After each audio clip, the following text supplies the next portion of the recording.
Oh, that was hot. Hello, everybody. Got a response. Excellent. My name is Kenneth England, and I am the chair of the theater department here, and it has been my pleasure to direct As You Like It. And I would like to welcome you to our preview performance. Can we get a little round of applause for you guys? Yeah. So a preview performance is a little different than a normal performance, and that is because this is still classified and technically a dress rehearsal. So you get to see our very last dress rehearsal. And so with that in mind, just be aware that there might just still be a few kinks that haven't been worked out. There might be a sound cue that's a little too loud that we haven't been able to find the right level to, so it might scare you, but just kind of ride it out. Because we're still working on things like that.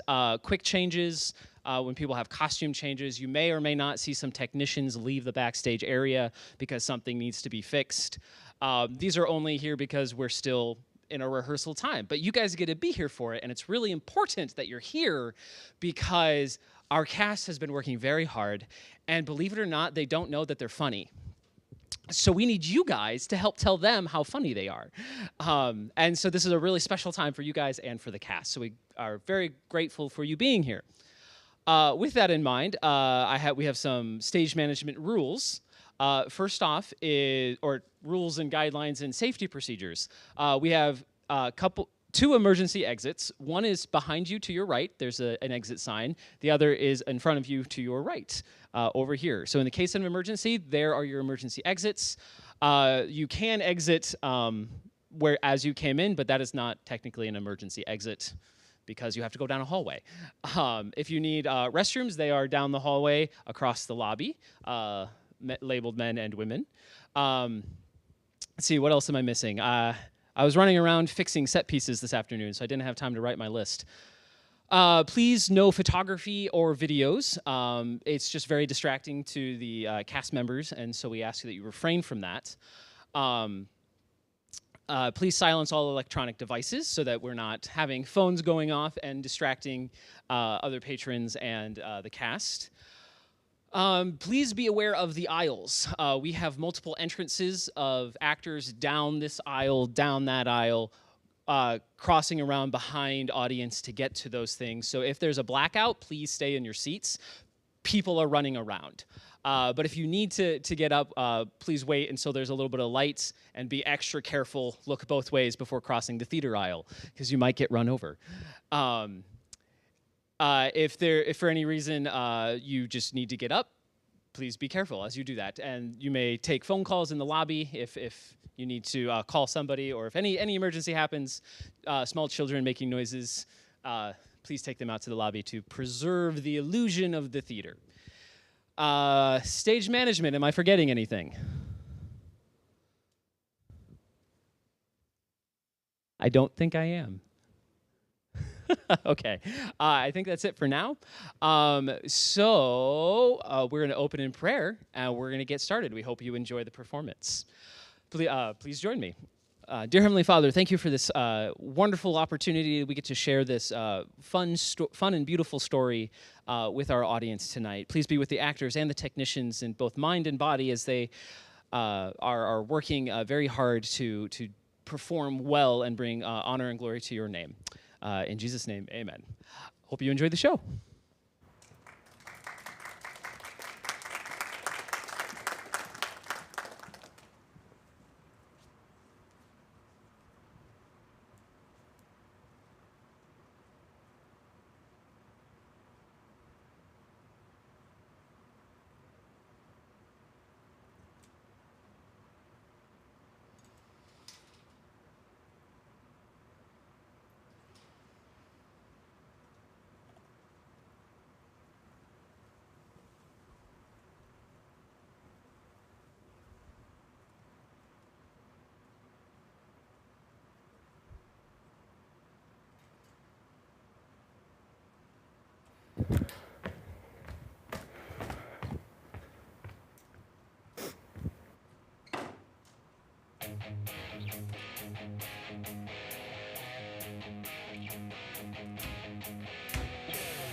turn this off.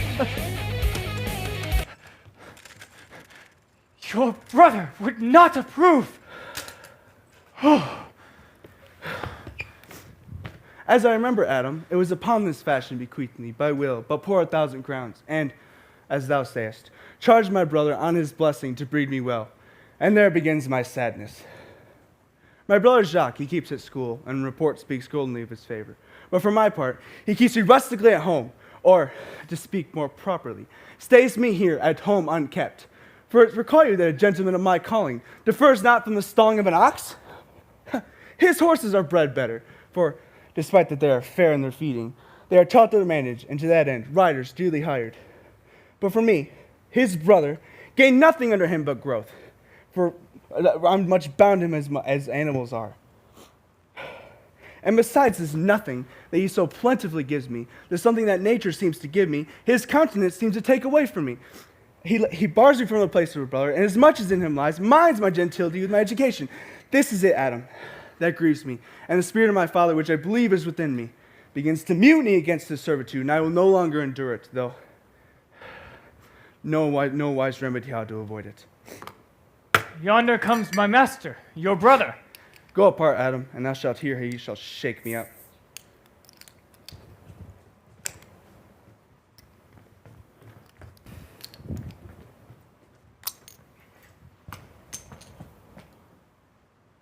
Now, sir, what make you here?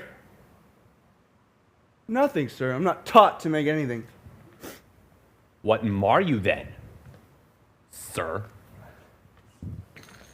Marry, sir, I am helping you mar that which God made, a poor unworthy brother of yours with idleness. Marry, sir, be better employed, and be not a while. Would you have me keep your hogs and eat husks with them? What prodigal portion have I spent to come to such penury? Know you where you are, sir? Oh, sir, very well, here in your orchard. Know you before whom, sir? Better than him I am before knows me. I know you are my eldest brother, and in the gentle condition of blood you should know me. The courtesy of nations allows you my better, in that you are the firstborn. But the same tradition takes not away my blood. Were there 20 brothers betwixt us, I have as much of my father in me as you do. Albeit, I confess, your coming before me is much nearer to his reverence.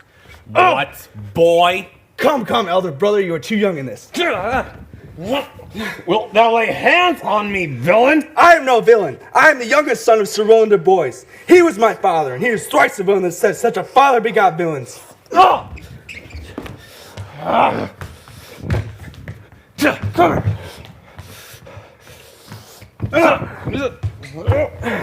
Wert thou not my brother, I would not take thy hand from thy throat until the other pulled out thy tongue for saying so. Thou hast railed on thyself. Sweet masters, please, for your father's remembrance, be at accord. Let me go, I say! I shall not, till I please, you shall hear me. My father charged you on his blessing to give me good education, but you have trained me like a peasant, hiding and obscuring me from all gentlemanly-like qualities. The spirit of my father goes strong in me, and I will no longer endure it. Therefore, allow me such exercises as may become a gentleman, or give me the poor lottery left to me by my father. With that, I'll go buy my fortunes. And what wilt thou do? Beg when that is spent? Well, sir, get you in. I will not long be troubled with you. You shall have some part of your will. I pray you, leave me. I will no further offend you than becomes my good. Get you with him, you old dog. Is old dog my reward? Most truly, I have lost my teeth in your service. God be with my old master. He would not have spoke such a word. Is it even so? Begin you to grow upon me? I will physic your rankness and yet grant no 1,000 crowns, neither. Holla, Adam. Calls your worship? Was not Charles the Duchess Boxer here to speak with me? So please you, he is here at the door and importunes access to you. Show him in. 'Twill be a good way. And tomorrow the Boxer is. Good morrow to your worship. Good Monsieur Charles, what new news is there at the new court? There's no news at the court, sir. That is, but the old news. The old duke is banished by his younger sister, the new duchess, and 3 or 4 loving lords have put themselves into voluntary exile with him, whose lands and revenues enrich the new duchess. Therefore, she gives them good leave to wander. Can you tell if Rosalind, the duke's daughter, be banished with her father? Oh, no, sir. Because the duchess's niece, her cousin, so loves her. Being ever from their cradle raised together, she would have followed her exile, or else died to stay behind her. She's at the court, and no less beloved of her aunt than her own daughter. And never 2 ladies loved as they do. Where will the old duke live? They say he's already in the forest of Ardennes, and a many merry men with him. And there they live like the Robin Hood of old. They say many young gentlemen flock to him every day, and fleet the time carelessly as they did in a golden world. What, you box tomorrow before the new duchess? Marry do I, sir, and I came to acquaint you with a matter. I am given, sir, secretly to understand, that your younger brother Orlando hath a disposition to come in disguise against me to try a fall. Huh. Tomorrow I box for my credit, and he that escapes me without some broken limb shall acquit him well. Your brother is but young and tender, and for your love I would be loath to foil him, as I must, for my honor, if he come in. Therefore, out of my love to you, I came hither to acquaint you with all, and that you might stay his intendment, or brook such disgrace well as he shall run into, as it is a thing of his own search, and altogether against my will. Charles, I thank thee for thy love to me, which thou shalt find I will most kindly requite. I had my brother's purpose learned herein, and have by underhanded means labored to dissuade him from it, but he is resolute. I tell thee, Charles, it is the stubbornest fellow of France, full of ambition, a secret and villainous contriver against me, his natural brother. Therefore, use thy discretion. I had as lief thou didst break his neck as his finger, and thou wert best to look to it. For if he should mightily disgrace himself, or if he should fail to mightily grace himself upon thee, he shall practice against thee in poison, or entrap thee in some villainous device, and never leave thy side until he hath ta'en thy life. I tell thee, Charles, there's not one so young and so villainous this day living. I am hearty glad I came hither. If he come tomorrow, I shall give him his payment. So, God keep your worship. Farewell, good Charles.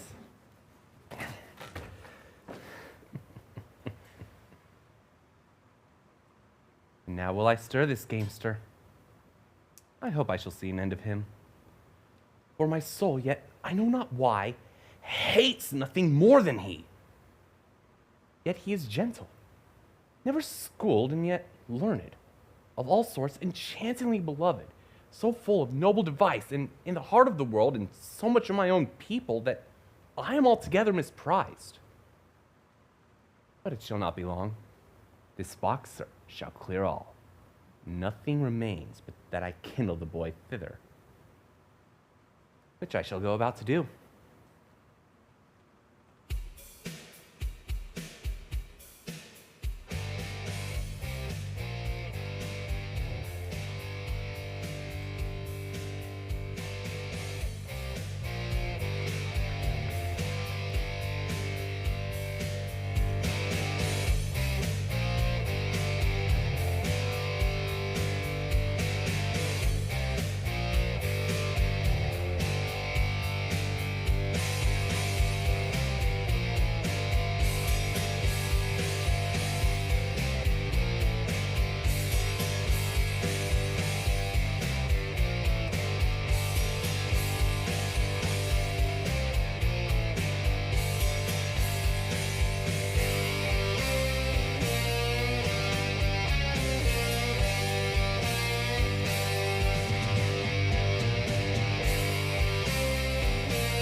Rosalind, my sweet cuz, be merry. Dear Celia, I show more mirth than I am mistress of, and would you yet I were merrier? Unless you can teach me how to forget a banished father, you must not learn me how to forget any extraordinary pleasure. Herein I see thou lovest me not with the full weight that I love thee. If my uncle, thy banished father, had banished thy aunt, the Duchess, my mother, so as thou had still been with me, I could have taught my love to take thy father for mine. So wouldst thou, if the truth of thy love were so righteously tempered as mine is to thee. Well, I will forget the condition of my estate to rejoice in yours. You know my mother hath no child but I, nor none is like to have, and truly when she dies, thou shalt be her heir. For what she has taken away from thy father perforce, I shall render thee again in affection. By mine honor I will. And when I break that oath, let me turn monster. Therefore, my sweet Rose, my dear Rose, be merry. From henceforth I will, cuz. And devise sports. Let me see. What think you of falling in love? Marry, I prithee, do to make sport with all, but love no man in good earnest, nor no further in sport, that with safety of a pure blush thou mayest in honor come off again. Well then, what shall be our sports then? Let us sit and mock the good housewife, Fortune from her wheel, that her gifts may henceforth be bestowed equally. I would we could do so, for her gifts are mightily misplaced, and the bountiful blind woman doth most mistakes in her gifts to women. 'Tis true, for though she makes fair, she scarce makes honest, and though she makes honest, she makes very ill-favoredly. Nay, now that must go from Fortune's office to Nature's. Fortune reigns in the gifts of the world, not in the lineaments of nature. No, when nature hath made a fair creature, may she not by fortune fall into fire? Though nature hath given us wit to flood at fortune, hath not fortune sent in this fool to cut off the argument? Indeed, there is fortune too hard for nature, when fortune makes nature's natural the cutoff of nature's wit. Peradventure, it is not fortune's work neither, but nature's, who perceive our natural wits too dull to reason of such goddesses, and has sent this natural for our whetstone. For always the dullness of the fool is the whetstone of the wits. Oh, how now, wit? Whither wander you? Mistress, you must come away to your mother. Were you made the messenger? No, by mine honor, but I was bid to come for you. What learned you this oath, fool? Of a certain knight who swore by his honor they were good pancakes, and swore by his honor the mustard was not. Now, I'll stand to it. The pancakes were not, and the mustard was good, and yet was not the knight forsworn. How prove you that in the great heap of your knowledge? Stand you both forth now, stroke your chins, and swear by your beards I am a knave. By our beards, if we had them, thou art. By my knavery, if I had it, then I were, but if you swear by that, that is not, you are not forsworn. No more was this knight swearing by his honor, for he never had any. Or if he had, he had sworn it away long before he ever saw those pancakes or that mustard. Prithee, who is that thou meanest? One that old Frida your mother loves. My mother's love is enough to honor him, enough. Speak no more of her. You'll be whipped for taxation one of these days. Ooh? The more pity, that fools may not speak wisely what wise men do foolishly. By my troth thou sayest true. For since the little wit that fools have was scienced, the little foolery of a wise man makes a great show. Oh, here comes Monsieur Lebeau. With his mouth full of news. That he'll put on us as pigeons be their young. Then shall we be news crammed? All the better. We shall be the more marketable. Bonjour, Monsieur Lebeau. What's the news? Fair princess, you have lost much good sport. Sport? Of what color? Of what color, madame? How shall I answer you? As wit and fortune will. Or as the destinies decree. Well said. That was laid on with a trowel. Nay, if I keep not my rank. Thou losest thy old smell. You amaze me, ladies. I would have told you of good boxing, which you have lost sight of. You tell us the manner of this boxing. I will tell you the beginning, and if it please your ladyships, you may see the end, for the best is yet to do. For here, where you are, they are coming to perform it. Well, the beginning that is dead and buried. There comes an old man and his 3 sons. I can match this beginning with an old tale. 3 proper young men of excellent growth and presence. With bills on their necks, be it known unto all men by these presents. The eldest boxed with Charles, the Duchess's boxer, which in a moment threw him and broke 3 of his ribs, in which there's little hope of life left in him. And so he served the second, and so the third. Yonder they lie, the poor old man, their father, making such pitiful dole over them that all the beholders did take his part with weeping. Alas! But what is the sport, monsieur, that the ladies have lost? Why, this that I speak of. Thus men may grow wiser every day. It is the first that ever I heard the breaking of ribs is sport for ladies. Or I promise thee. But is there any else longs to see this broken music in his sides? Is there yet another dotes upon rib breaking? Shall we see this boxing, cuz? You must if you stay here, for here is the appointed place for the boxing, and they are ready to perform it. Oh, yonder, sure they are coming. Let us now stay and see it. Come on. If the youth will not be entreated, his own peril on his forwardness.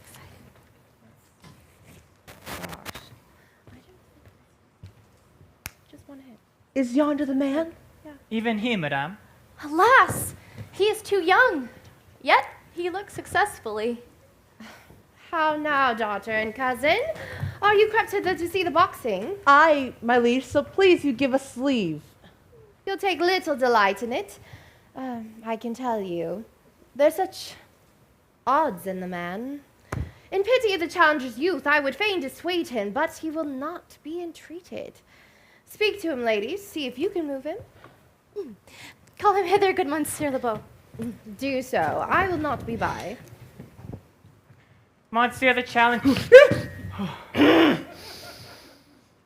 Monsieur the Challenger, the princess is called for you. Oh, I attend him with all duty and respect. Young sir, have you challenged Charles the boxer? No, fair princess. He is the general challenger. I come but in as others do to try within the strength of my youth. Young sir, your spirits are too bold for your years. You have seen cruel proof of this man's strength. If you saw yourself with your eyes or knew yourself with your judgment, the fear of your adventure would counsel you to a more equal enterprise. We pray you for your own sake to embrace your own safety and give over this attempt. Do, young sir, your reputation will not therefore be misprized. We will make it our suit to the Duchess that the boxing might not go forward. I beseech you, punish me not with your hard thoughts, wherein I confess me much guilty to deny so fair and excellent ladies anything. But let your fair eyes and gentle wishes go with me, wherein, if I be foiled, there is one shame that was never gracious, and if killed, one dead that was willing to be so. I shall do my friends no wrong, for I have none to lament me, the world no injury, for only in it I make a place, which may better supply when I made it empty. The little strength I have, I wouldn't wear with you. And mine to eke out hers. Fare you well. Pray heaven I be deceived in you. Your heart's desires be with you. Come! Where is this young gallant that is so desirous to lie with his mother earth? Ready, sir, but his will hath in it to more modest working. You will try but one fall. No, I warrant your grace, you shall not entreat him to a second that hath been so mightily persuaded from a first. And you mean to mock me after? You should not have mocked me before, but come your ways. Now Hercules be thy speed, young man. Oh, I were I were invisible to catch the strong fellow by the leg.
Yes, I beseech your grace. Now you are well breathed. How doth thou, Charles? He cannot speak, my lord. Yes. Woo! Woo! Let's go. Come on. Yeah. Bear him away. What is thy name, young man? Orlando, my liege, the youngest son of Sir Roland de Bois. I wouldst thou had been son to some man else. The world esteemed thy father as honorable, but I did find him still mine enemy. Thou shouldst have better pleased me with this deed hadst thou descended from another house. But fare thee well, thou art a gallant youth. I wouldst thou had told me of another father.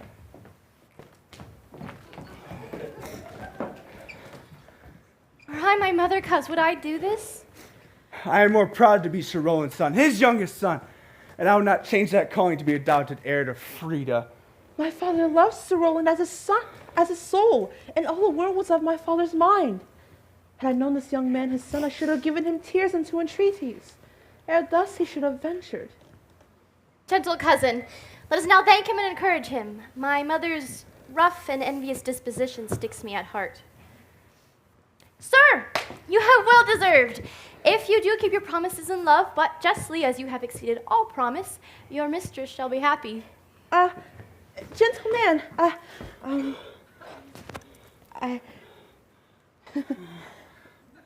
wear this for me. One out of suits with fortune that could give more, but that her hand lacks means. Shall we go, cuz? Aye, fare ye well, gentlemen.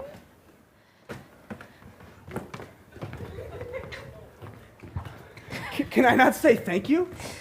My better parts are all thrown down, and that what stands here is but a quintain, a mere lifeless block. He calls us back. My pride fell with my fortunes. I'll ask him what he would. Did you call, sir?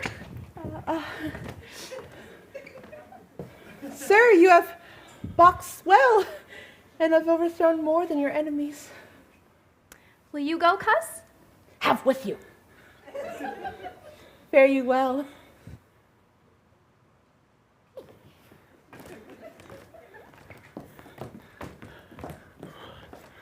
What passion hangs these weights upon my tongue, that I cannot speak to her yet. She urged conference. Oh, poor Orlando, thou art overthrown, or Charles or something weaker masters thee.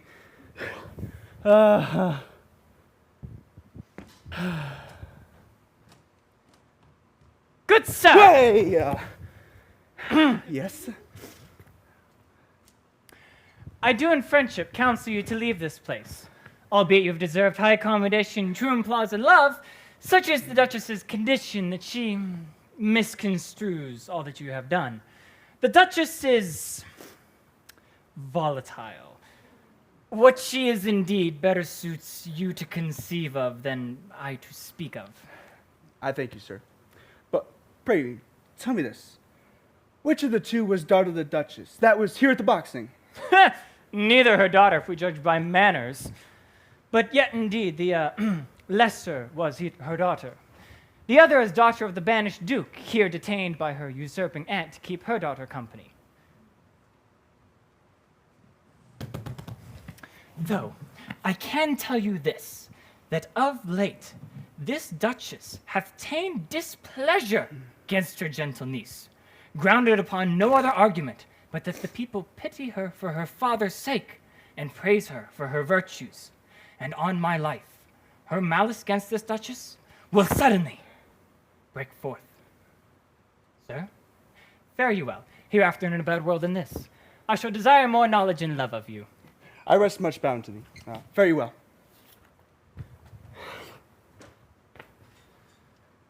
Thus must I from the smoke into the smother, from tyrant Duchess to tyrant brother. But heavenly Rosalind,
Rosalind! Hello. Hey, okay. My cousin, my Rosalind. Cupid have mercy. Not a word? Not one to throw at a dog. No, thy words are too precious to be cast away upon curs. Throw some of them at me. Come, lay me with reasons. Then there were two cousins laid up, when the other should be lame with reason, and the other mad without any. But is all of this for your father? No, some of it is for my child's father. Oh, how full of briars is this working day world! They are but burrs, cousin, cast upon thee in holiday foolery. If we walk not in the trodden paths, our very petticoats will catch them. I could shake them off my coat. These burrs are in my heart. Hem them away. I would try if I could cry hem and have him. Oh, a good wish upon you. You will try in time in despite of a fall, but, turning these jests out of service, let us talk in good earnest. Is it possible, on such a sudden, that you should fall into so strong a liking with Sir Roland's youngest son? The Duke, my father, loved his father dearly. Does it therefore ensue that you should love him dearly? By that kind of chase, I should hate him, for my mother hated his father dearly. Yet I hate not Orlando. No, Faith, hate him not, for my sake. Why should I not? Doth he not deserve well? Let me love him for that. And you do love him because I do. Look, here comes the Duchess. With her eyes full of anger.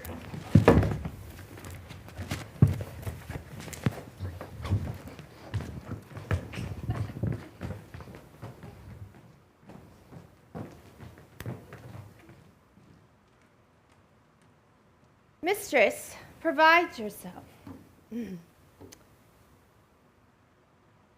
Within these 10 days, if that thou beest found within our courts, thou diest for it. Me, aunt. Yes, you, cousin.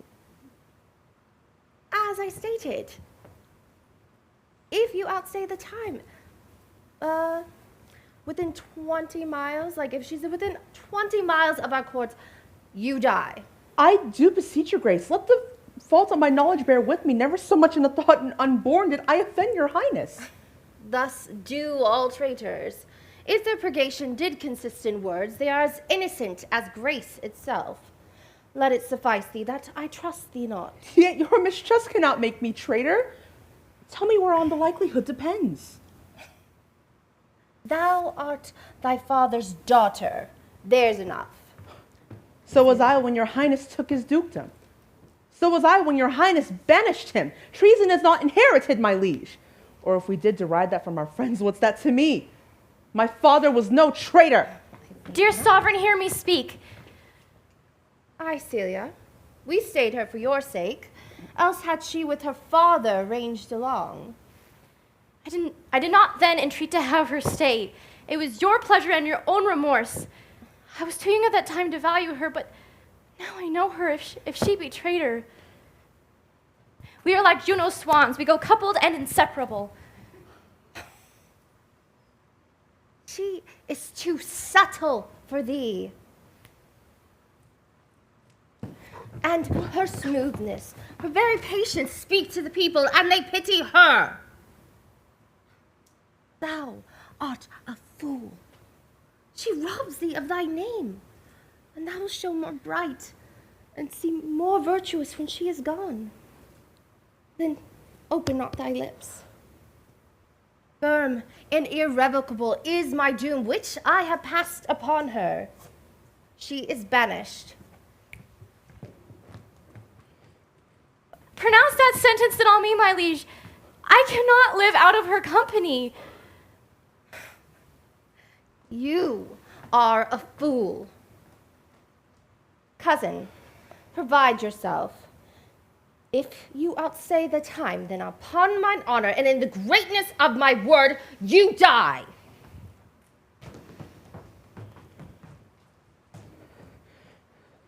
Oh, my poor Rosalind, whither wilt thou go?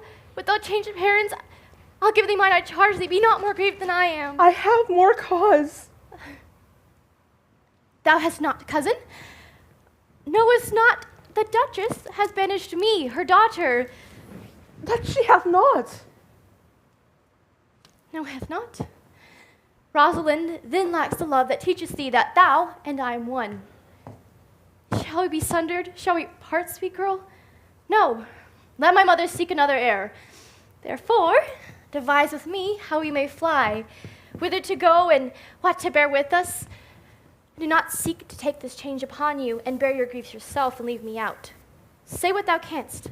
I'll go with thee. Why, whither shall we go? To seek my uncle in the forest of Arden. Alas, what danger it'll be for us, maids as we are, to travel forth so far. Beauty provoketh thieves sooner than gold. I shall put myself in some poor and mean attire, with a kind of umber smudged my face. And like to you, so shall we pass along and never stir assailants. Were it not better, because I am more than common tall, that I did suit all points like a man. A gallant kirtle axe upon my thigh, a boar spear in hand, and in my heart lie there where hidden women's fear their will. And we'll have a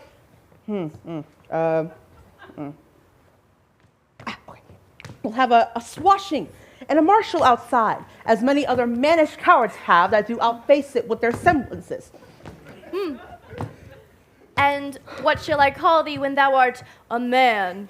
I'll have no worse name than Jove's own page. Therefore, look upon me as Ganymede. Yeah. Oh, what will you be called? Something that had reference to my state. No longer Celia, but Aliena. Oh, but cousin, what if we essay to steal the clownish fool outside your mother's court? Will you not be a comfort to our travel? Oh, he'll go o'er the wide world with me. Leave me alone to woo him. Let's away, get our jewels and our wealth together, devise the fittest time and safest way to hide us from pursuit that will be made after my flight. Now, go we in content to liberty, and not to banishment.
Now, my co-mates and brothers in exile, hath not old custom made this life more sweet than that of painted pomp? Are not these woods more free from peril than the envious court? Here feel we but the penalty of Adam. The season's difference, an icy fang, and the churlish chiding of winter's wind, which, when it bites and blows upon my body, even till I shrink with cold, I smile and say, this is no flattery. These are counselors, which feelingly persuade me what I am. Sweet are the uses of adversity, which, like the toad, ugly and venomous, wears yet a precious jewel in its head. Checkmate. In this, our life exempt from public haunt finds tongues in trees, books in running brooks, sermons in stones, and good in everything. I would not change it. Happy is your grace that can translate the stubbornness of fortune into so quiet and so sweet a style. Come, shall we go and kill us a venison? Ooh, that's Yeah! And yet it irks me, the poor dappled fools, being native burghers of this desert city, should in their own confines with forked heads have their round haunches gored. Indeed, my lord, the melancholy Jacques grieves at that, and in that kind swears you do more usurp than doth your sister that hath banished you. Today, my lord of Amy and myself did steal behind a sheep, lay along under an oak, whose antique root peeps out upon the brook that brawls along this wood. To the which place a poor sequestered stag, who from the hunter's aim had ta'en a hurt, did come to languish. And indeed, my lord, the wretched animal, he for such groans that their discharge did stretch his leathern coat, almost to the bursting. And the big round tears coursed one another down his innocent nose in piteous chase. Plop, plop. And thus the hairy fool, much marked in the melancholy Jacques, stood along the extremest verge of the swift brook, augmenting it with tears. What said Jacques? Did she not moralize this spectacle? Oh, yes, into 1,000 similes. Verdina, come on. Okay, on the rock. Kenneth, okay.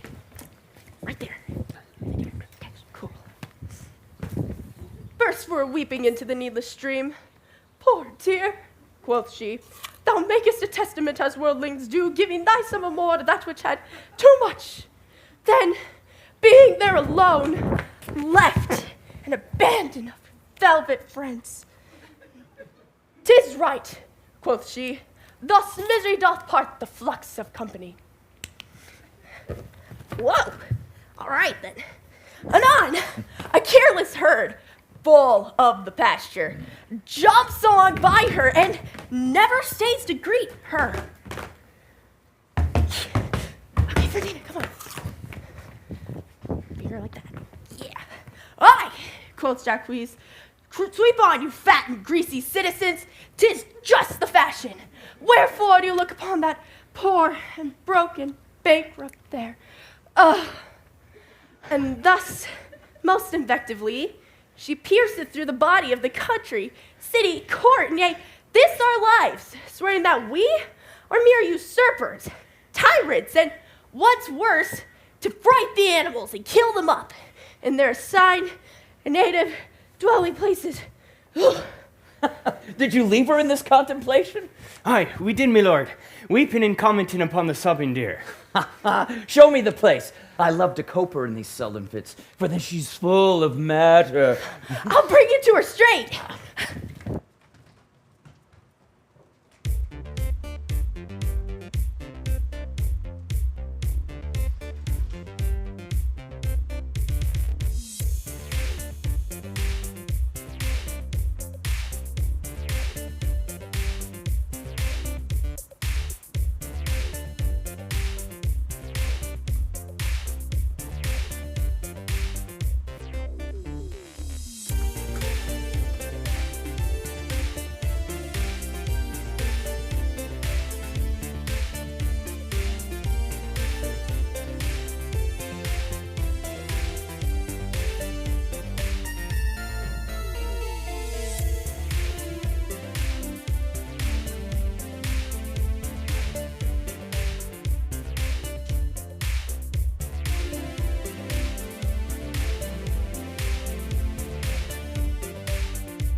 Can it be possible that no man has seen it?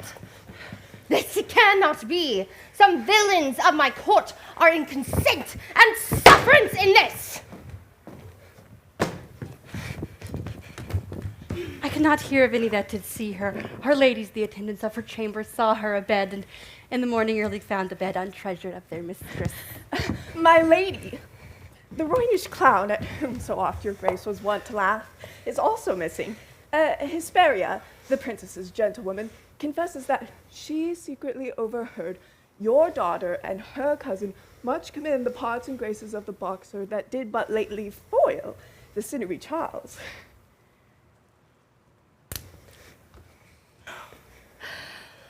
Send to his brother, fetch that gallant hither. If he be absent, bring his brother to me. I shall make him talk. Do this suddenly, and let not search nor inquisition quail to bring again these foolish runaways. Go!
Who's there? Oh, my young master. Why, what make you here? Why would you be so fond to overcome the bonny prizer of the volatile duchess? Your praises come home too swiftly before you. Know you not, to some men their graces serve them but as enemies? No more do yours. Your virtues, gentle master, are sanctified and holy traitors to you. Oh, what a world this is, when what is comely envenoms him that bears it. Why? What's the matter? Your brother, no brother, yet the son, yet not the son of him I was about to call the father, hath heard your praises, and this night he means to burn the lodging in which you used to lie, and you within it. And if he fail at that, he will have some other means to cut you off. This is no place. This house is but a butchery. Abhor it, fear it, do not enter it. Why whither, Adam? Wouldst thou have me go? No matter whither, so you come not here. What? Wouldst thou have me go and beg my food? Or with a base and boisterous sword enforce the thievish living on the common road? This I must do, or know not what to do, yet this I will not do. Do how I can. I would rather subject me to the malice of a diverted blood and bloody brother.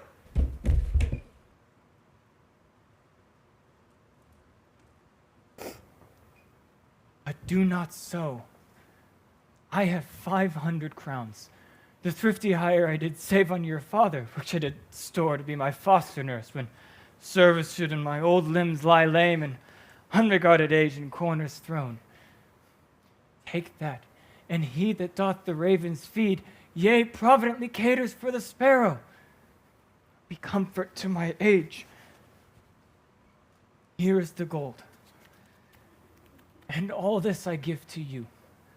Let me be your servant. Though I am old, yet I am strong and lusty. I'll do all the service of a younger man in all your businesses and necessities. Oh, good old man. The constant service of the ancient world where servers sweat for duty and not for meed. Oh. Thou art not for the fashion of these times where none will sweat before promotion, and in having that do choke their service up. But even with the having, it is not so with thee. But come your ways. We'll go together, and ere we'll have our youthful wages spent, we'll light upon some settled low content. Go on, master, and I will follow thee to the last gasp for truth and loyalty.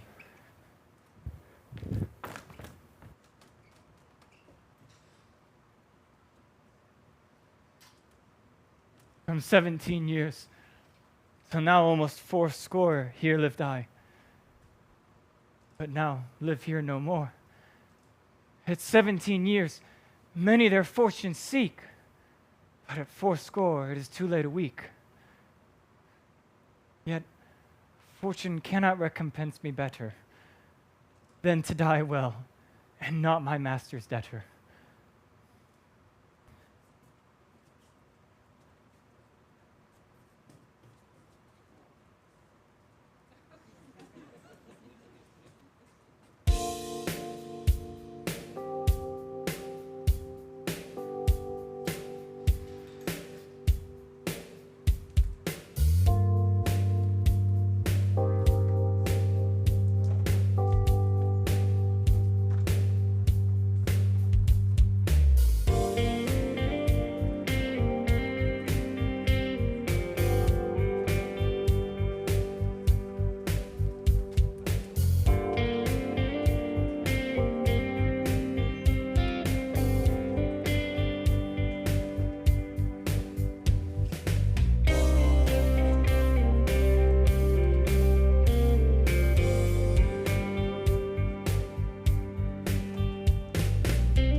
Oh, Jupiter, how weary are my spirits. I care not for spirits if my legs were not weary.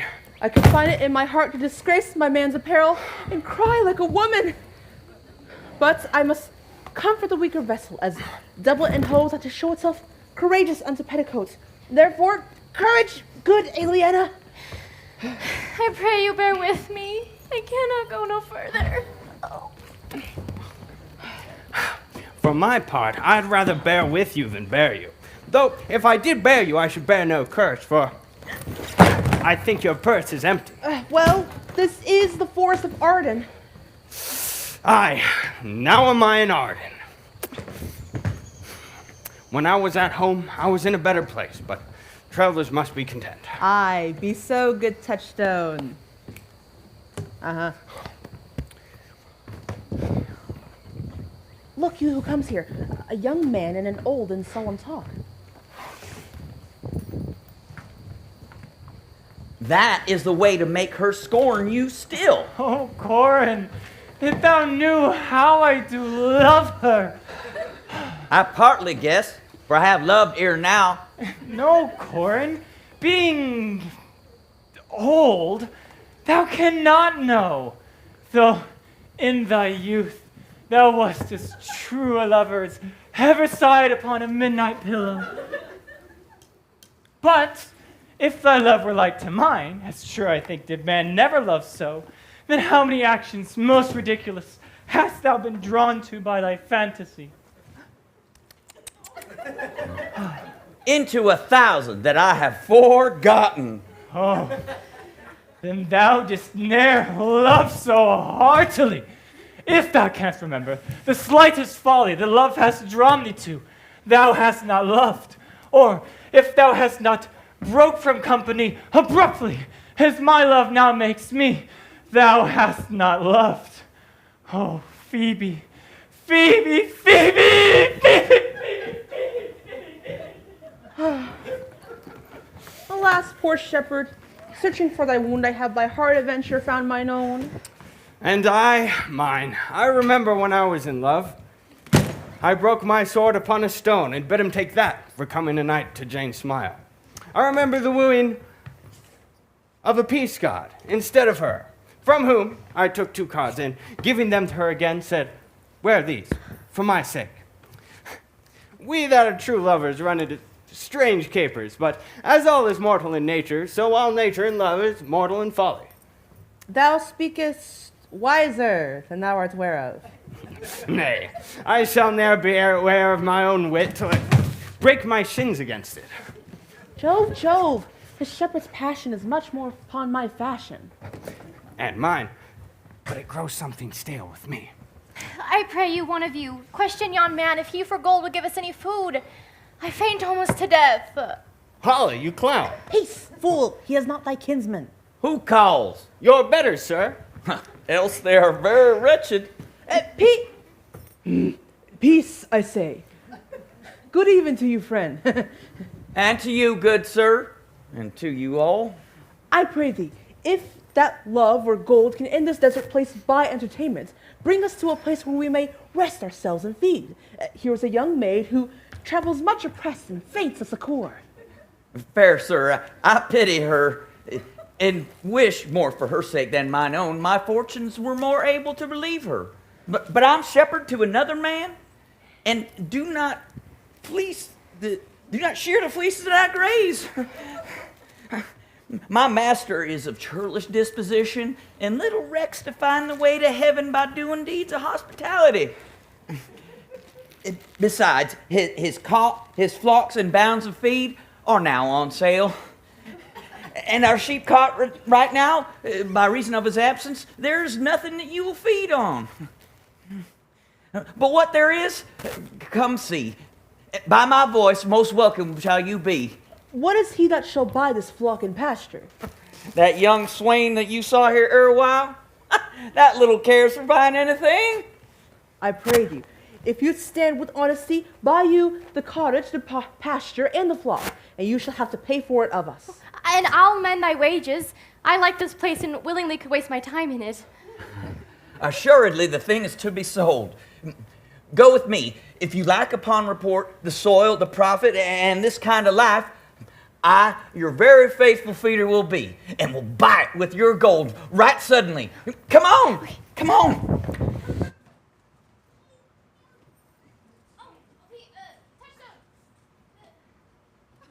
Okay.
Great job on the last one. I think we should try Under the Greenwood Tree. That's right.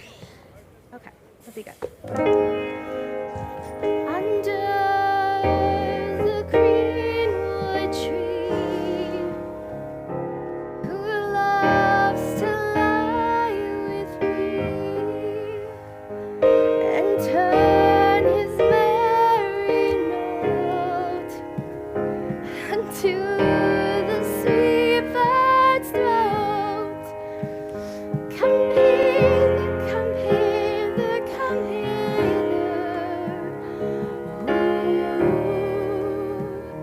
Here shall he see no enemy, but winter and rough weather.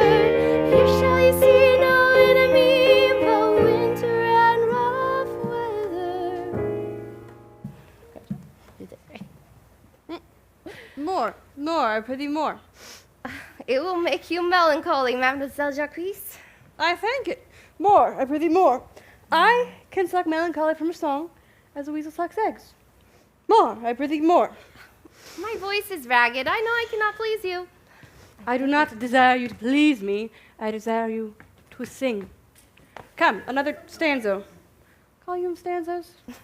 What you will, Mademoiselle Jacques. Nay, I care not for their aims. They owe me nothing. Will you sing?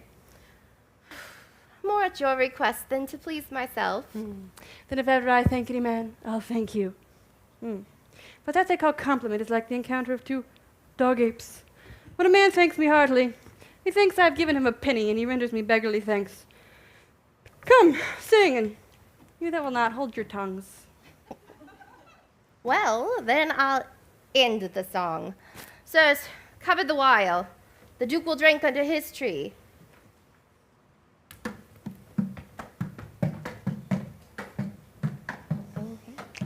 He has been all this day to look you. And I've been all this day to avoid him. He's too disputable for my company. I think of as many matters to see, but I give heaven thanks and make no boast of them. Come, warble, come. Okay, second verse. That'd be great.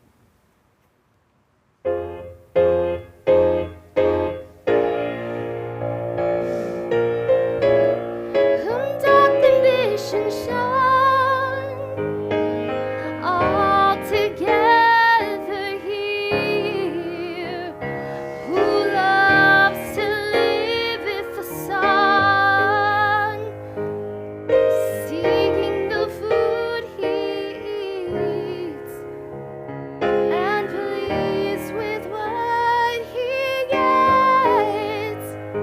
Come hither, come hither, come hither.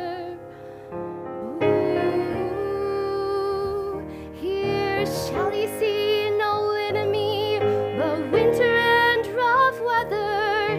Here shall he see no enemy, but winter and rough weather. That okay? We're good? I'll give you a verse to this note that I made yesterday, in spite of my invention. And I'll sing it. Thus it goes.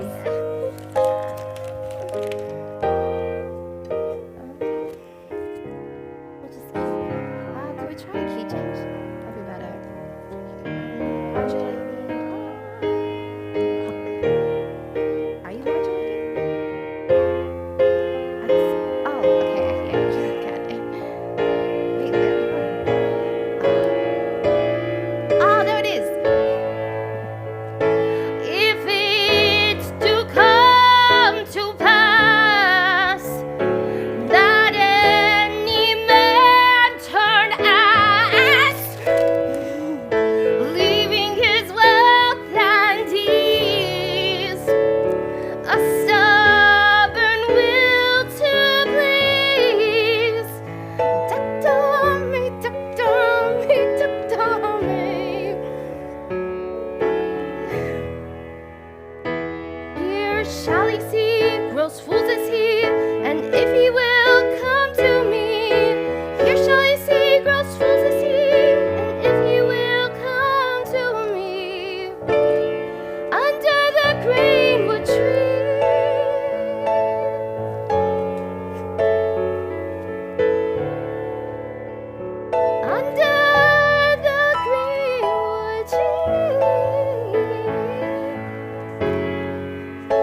the ductama, ditidami, ducadami? Ductame.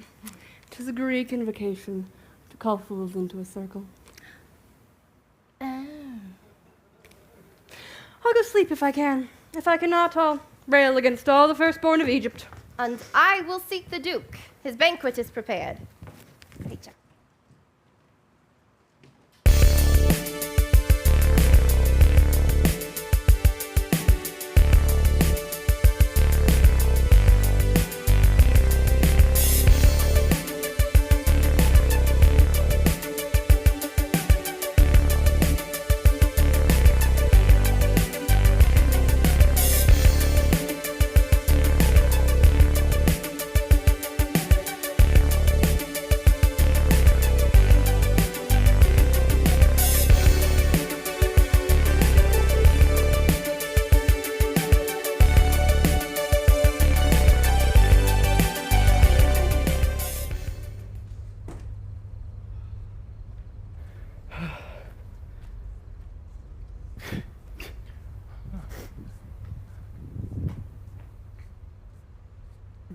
Oh, kind master. Adam. I can go no further. Oh, I die for food. Oh, Adam, lay down. Here I lie down and measure out my grave. Farewell, kind master. How now, Adam? No greater heart in thee? Live a little, comfort a little, cheer thyself a little. If this uncouth forest yield anything savage, I will either be food for it or bring it as food to thee. Thy conceit is nearer death than thy powers, but for my sake, be comfortable. Hold death a while at arm's end. I will here be with thee quickly. And if I bring thee not something to eat, then I will give thee leave to die. But if thou diest before I return, then thou art a mocker of my labor. Well said, well said. Thou lookest cheerly. I will here be with thee presently. Yet thou liest in bleakest air. Come, I will bear thee to some shelter, and thou shalt not die for lack of a dinner, if there live anything in this forest. Cheerly, good Adam.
Yes.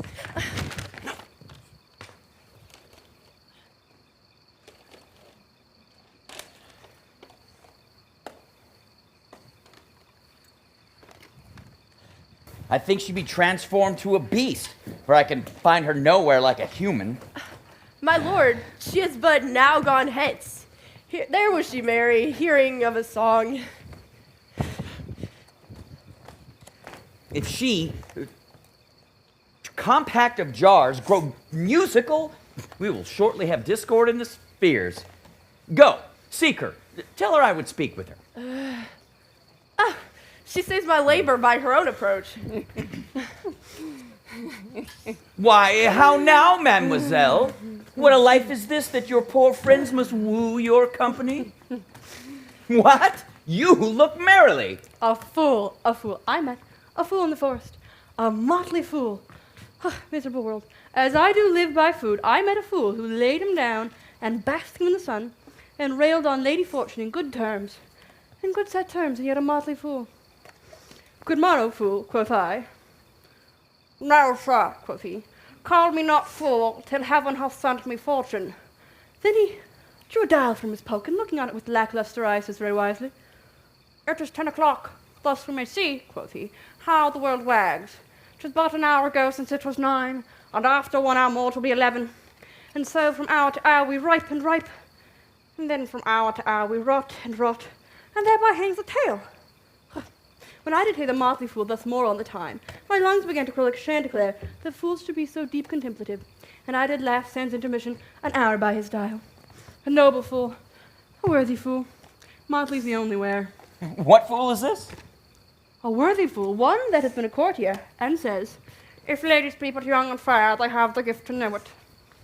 And in his brain, which is dry as the remainder biscuit after a voyage, he hath strange places crammed with observation, which he vents in mangled forms. Oh, that I were a fool. I am ambitious for a motley coat. Thou shalt have one. It is my only suit, provided that you weed your better judgment of all opinion that grows rank in them, that I am wise. I must have liberty withal, as large as the charters the wind, to blow on whom I please, for so fools have, and they that are most galled with my folly, they most must laugh. Laugh. And why, sir, must they so?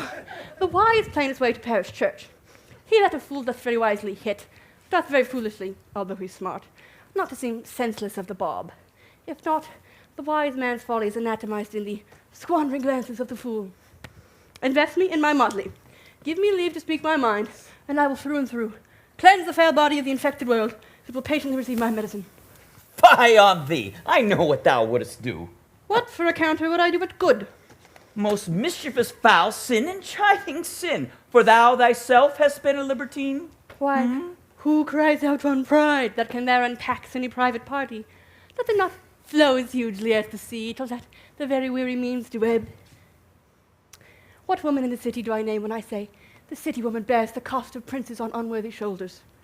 Who can come in and say that I mean her, when such a one as she, such is her neighbor? Or what is he of basest function that says his bravery is not of my cost, thinking that I mean him, but therein suits his folly to the metal of my speech? There then, how then, what then? Let me see wherein my tongue hath wronged him. If it do him right, he hath wronged himself. If he be free, why then my taxing, like a wild goose flies, unclaimed of any man. Who comes here? Forbear and eat no more, I have eaten none yet. nor shall not to necessity be served. What kind should this cock come of? Sir, art thou thus emboldened by thy distress, or else a rude despiser of good manners, that in civility thou seemest so empty? You touched my vein at first.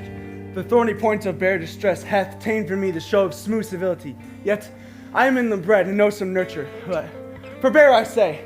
He dies that touches his fruit, till I and my affairs are answered. And you will not be answered with reason? I must die.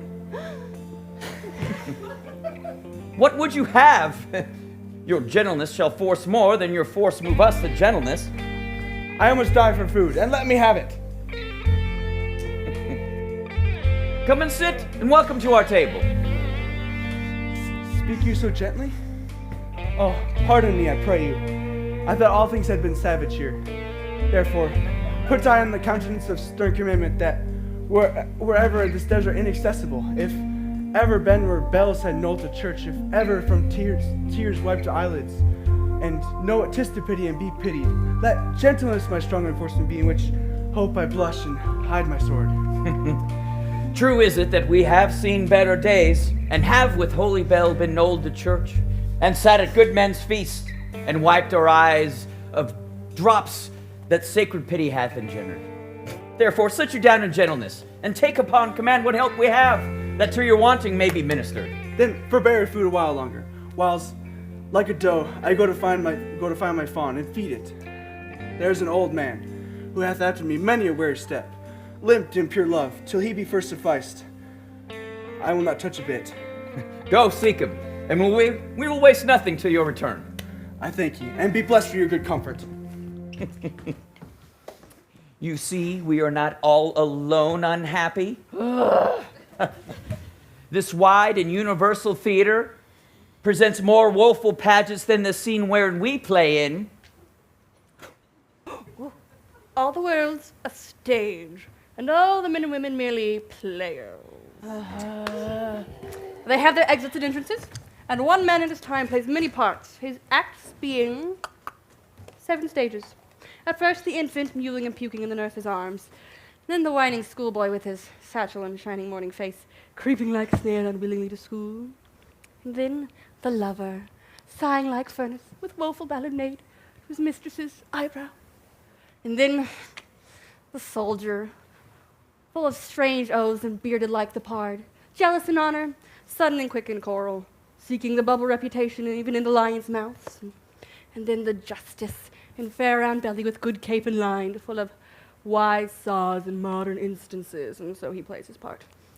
The 6th stage shifts to the lean and slippered pantaloon, with spectacles on nose and pouch on side, his youthful hose well saved, a world too wide for his shrunk shank, his big manly voice turning again towards childish treble, pipes and whistles in his sound. Last scene of all, that ends this strange eventful history, is second childishness and mere oblivion. Sans teeth, sans eyes, sans taste, sans everything. Welcome. Set down your venerable burden and let him feed. I thank you most for him. So how'd you need? I scarce could speak to thank him myself. Welcome, and fall to. I will not trouble you as yet to question you on your fortunes. Give us some music. Good cousin, sing! That's me.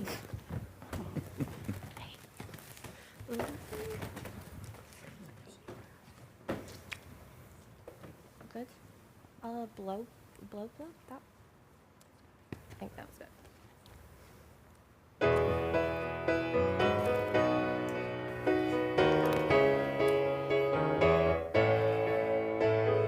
Blow, blow, thou winter wind, thou art not so unkind as man's ingratitude.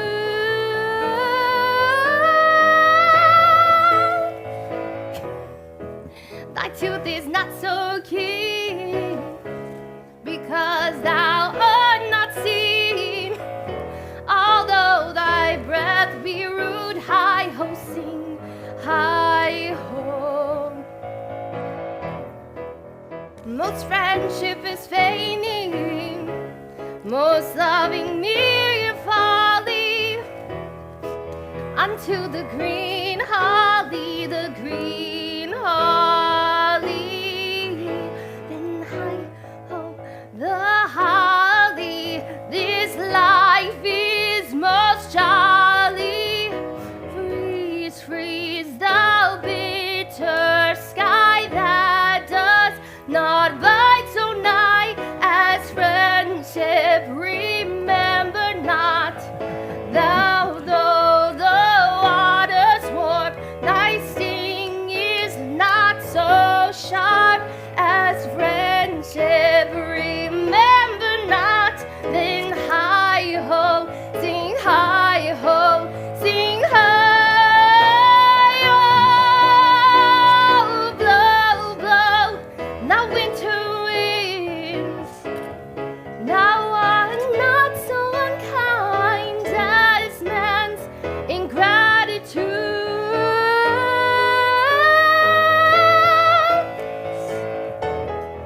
Thy tooth is not so keen, because thou art not seen, although thy breath be rude.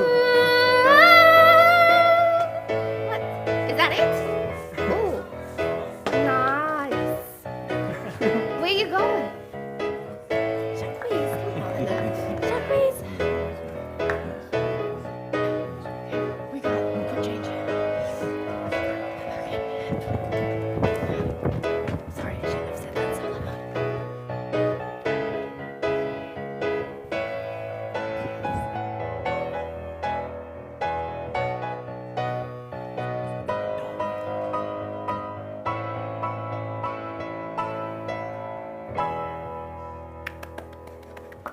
That was pretty good. Well done on the piano. If thou art the son of Robert Du Bois, if thou whispered faithfully that you were, be truly welcome hither. I am the Duke who loved your father. The residue of your fortune, go to your cave and tell me. Good old man. Thou art right welcome as thy master is. Support him by the arm. Give me your hand. And let me all your fortunes understand.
Haven't seen them since.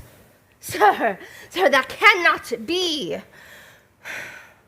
But were I not the better part made mercy, I should not seek an absent argument of my revenge thou present. But look to it. Seek out thy brother. Find him. Seek him with candle. Bring him within these 12 months into our courts, or turn thou no more to seek a living in our territory. And thy lands that thou callest thine, with seizure do we seize into our hands, till by your brother's mouth that you can quit thee of what we think against thee. That your highness knew my heart in this. I have never loved my brother in my life. More villain thou. Well, push him out of doors, and let my officers of such a nature make an extent on his house and lands. Do this expediently and turn him going.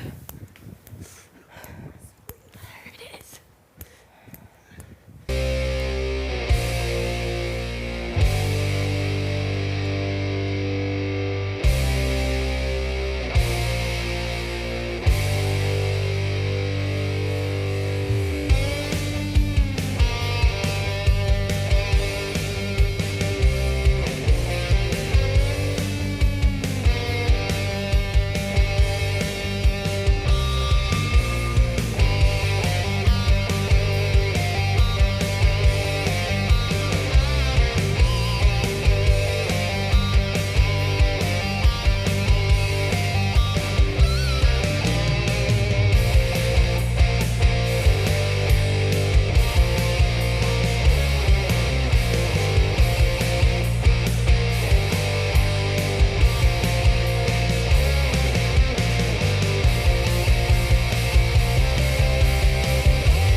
Hang there my verse, and witness of my love.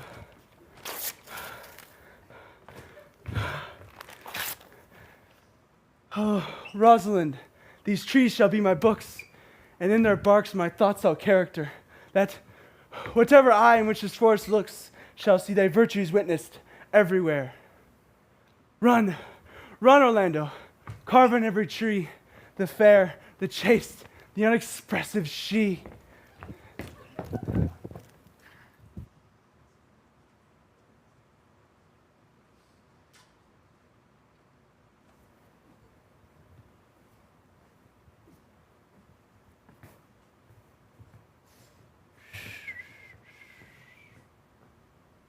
Touchstone. Master Touchstone. Where you at, son? Said he was gonna be here. Goran. Master Touchstone. Come on, I'm walking in. How like you this shepherd's life, Master Touchstone?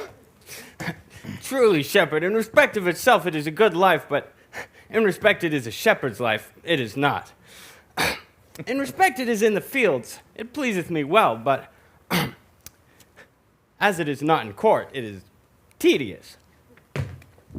As it is a spare life, look you, it fits my humor well, but as there is no more plenty in it, it goes much against my stomach.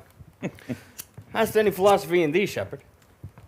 Oh, no more than but I know the more one sickens, the less at ease he is. That the property of rain is to wet and fire to burn. That good pasture makes for fat sheep. That a great cause of the night is lack of the sun. And that he that has no wit by nature nor art may complain of good breeding, or else comes of a very dull kindred. Such a one is a natural philosopher. Wast ever in court, shepherd? No, truly. Then thou art damned. Nay, I hope. Truly, thou art damned like an ill-roasted egg, all on one side. For not being at the court? Your reason. Why? If thou never wast at court, thou never sawest good manners. And if thou never sawest good manners, thy manners must be wicked. And wickedness is sin, and sin is damnation. Thou art in a parlous state, shepherd. Not a whit, Touchstone. Those that are good manners at the court, as ridiculous in the country as the behavior of the country is most mockable at the court. You told me you salute not at the court, but you kiss the hands. That courtesy would be uncleanly if courtiers were shepherds. Instance, briefly, come instance. Well, we are still handling our ewes, and their fells are, greasy. Well, do not your courtier's hands sweat, and is not the grease of a mutton as wholesome as the sweat of a man? A better instance. Besides, our hands are hard. Your lips will feel them the sooner. Mend the instance, shepherd. And they are often tarred over with the surgery of our sheep.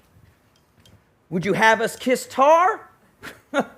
The courtier's hands are perfumed with civet. Most shallow man, learn of the wise and perpend. Civet is of a baser birth than tar, of the very uncleanly flex of a cat. A better instance. You have too courtly a wit for me. I'll rest. Wilt thou rest damned? God help thee, shallow man. God make incision in thee. Thou art raw. Sir, I am a true laborer. I earn that I eat, get that I wear,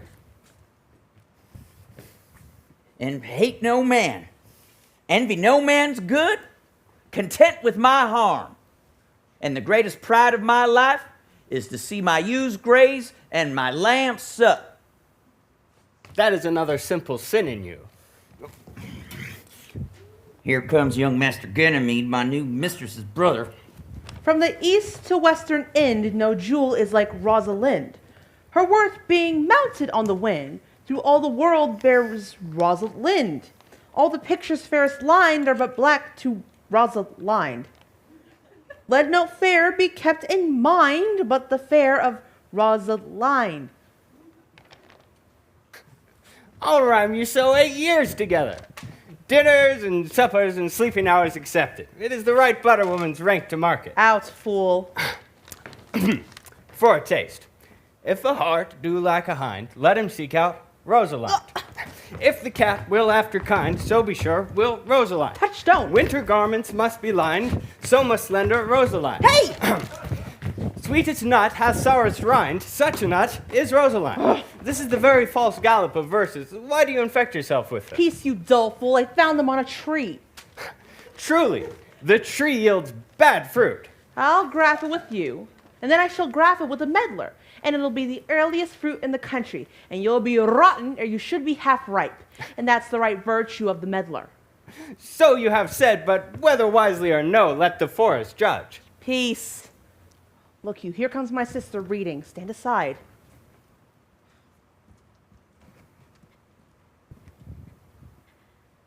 Why should this a desert be? For it is unpeopled? No. Tongues I'll hang on every tree. Oh, thus shall civil saying show. Some have violated vows twixt the souls of friend and friend. But upon the fairest boughs, or at every sentence end, will I, Rosalinda, write, teaching all that read to know the quintessence of every sprite. Oh, heaven would in little show. Therefore heaven nature charged that when body should be filled with all the graces wide and large, nature presently distilled. Thus Rosalind of many parts by heavenly synod was devised, of many faces, eyes, and hearts, to have the touches dearest prized. Heaven would that she these gifts should have, and I to live and die her slave. Oh, most gentle pulpiter, what tedious homily of love have you wearied your parishioners withal, and never cried, have patience, good people. How now? Back, friends, shepherd, go off little. Go with him, Sirrah. Come, shepherd, let us make an honorable retreat, though not with bag and baggage yet, with scrip and scrippage.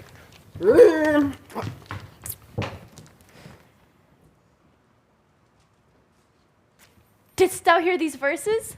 Yes, I heard them all, and more so, for some of them had in them more feet than the verses could bear. 'Tis no matter, the feet might bear these verses. Aye, but the feet were lame, could not bear themselves without the verse, and therefore stood lamely in the verse.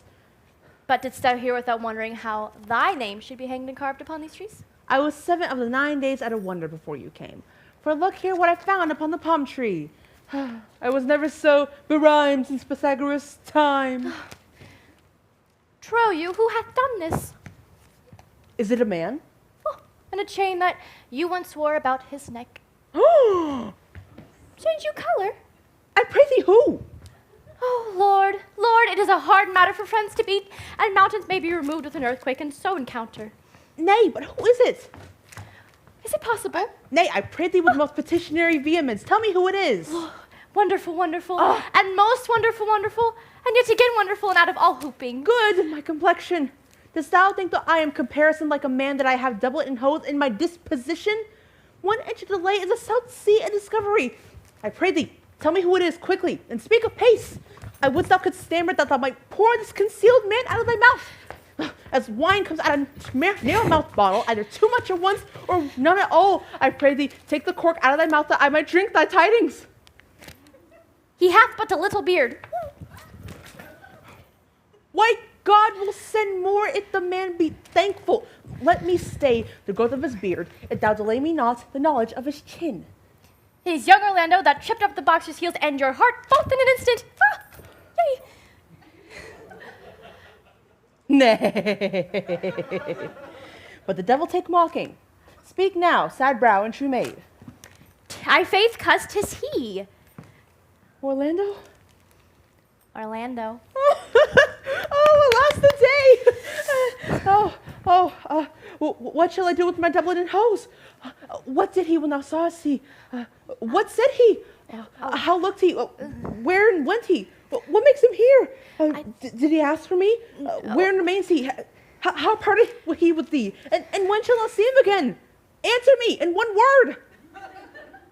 You must bar me a gargantua's mouth first. It's a word too great of this any age's this mouth is size to say I and no to these particulars is more than the answer in a catechism. But doth he know that I am in this force and in man's apparel? Ooh, look he as freshly as he did the day he boxed. It is as easy to count atomies as to resolve the propositions of a lover. Take a taste of my finding him and relish it with good observance. I found him under a tree like a dropped acorn. It may as well be called Jove's tree when it drops forth such fruit. Give me audience, good madame. Proceed. There he lay, stretched along like a wounded knight. It be pity to see such a sight. It well becomes the ground. Cry hollow to thy tongue, I prithee, it curveth most unseasonably. He was furnished like a hunter. Oh, ominous! He comes to kill my heart. I I would sing my song without a burden, thou bringest me out of tune. Do you not know I am a woman? When I think, I must speak sweet. Say on. You bring me out. Soft. Comes he not here? 'Tis he. Slink by and note him.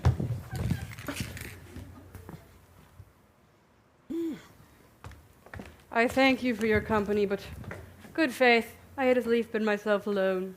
And so had I, but I do thank you too for your society. Gabui, let's meet as little as we can. But I do desire we be better strangers. I pray you, mar no more trees by writing love songs in their barks.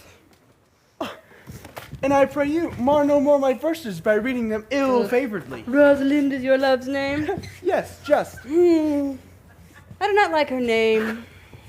There was no thought of pleasing you when she was christened. What stature is she of? Just as high as my heart. Ugh. You're full of pretty answers. Have you not been acquainted with goldsmiths' wives and conned them out of rings? No, but I answered you right, painted cloth. From whence have you studied your questions? With nimble wit. Will you sit down with me, and we two will rail against our mistress the world and all our misery. I will chide no breather but my own, against whom I know most fault. The worst fault you have is to be in love. And that's 'tis a fault I would not change for your best virtue. By my troth, I was seeking for a fool, but I found you. Oh, he is drowned in the brook. Look but in, and you shall see him. Therein I shall see mine own figure. Which I think to be the fool or cipher. I grow weary of you. I'll tarry no longer. Farewell, good Signor Love. Adieu, Mademoiselle Melancholy.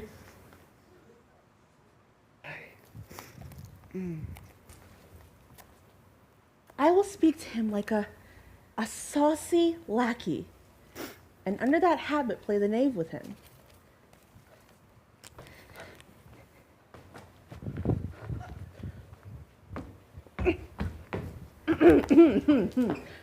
Do you call, Forrester? Very well, what would you? I pray thee, what is it o'clock? You should ask what time of day it is. There's no clock in the forest. And there is no true lover in the forest, else sighing every minute and groaning every hour would detect the lazy foot of time as well as the clock. And why not the swift foot of time? Had that not been as proper? By no means, sir. Time travels in diverse paces with diverse persons. I'll tell you who time trots withal, who time gallops withal, and who he stands withal. I prithee, who doth time trot withal? Mary, time trots hard with a young maid between the contract of her marriage and the day it is solemnized. If the interim be but a sennight, time's pace is so hard that it feels the length of 7 years. Who doth time gallop withal? With a thief to the gallows, for though he go as softly as foot can follow, he sees himself too soon there. Who stays it still withal? With lawyers in the vacations, for they sleep between term and perceive not how time moves.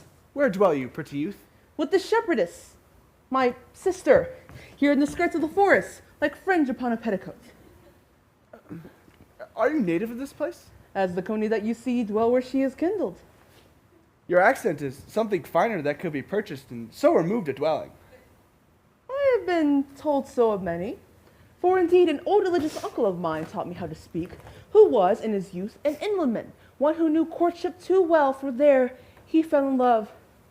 I have heard him read many lectures against it, and I thank God I am not a woman, to be touched with so many giddy offenses that he hath generally taxed her whole sex withal. Can you remember any of these principal evils he laid to the charge of women? There were none principal. They were like one another as halfpence are, every fault seeming more monstrous till his fellow fault could match it. I prithee, recount some of them. Nay, I will not cast away my physic, but on those that are sick. There was a young man haunts this forest, abusing our young plants, carving Rosalind and their barks, hangs odes upon hawthorns and elegies on brambles, all forsooth deifying the name Rosalind. If I could meet that fancy monger, I would give him some good counsel, for he seems to have the quotidian of love about him. I am he that is so love-shaked. I pray you, tell me a remedy.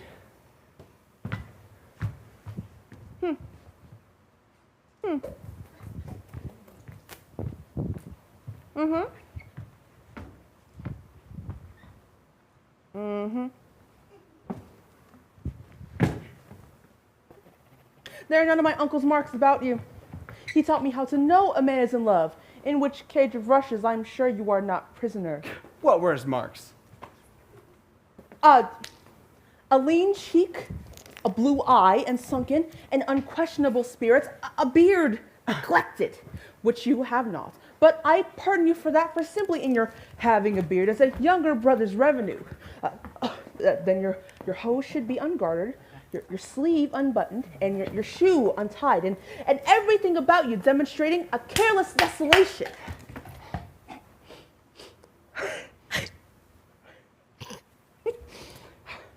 But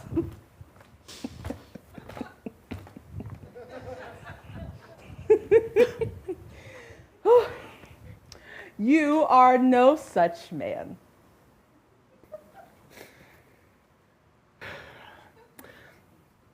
Fair youth, I could make thee believe I love. Me believe it.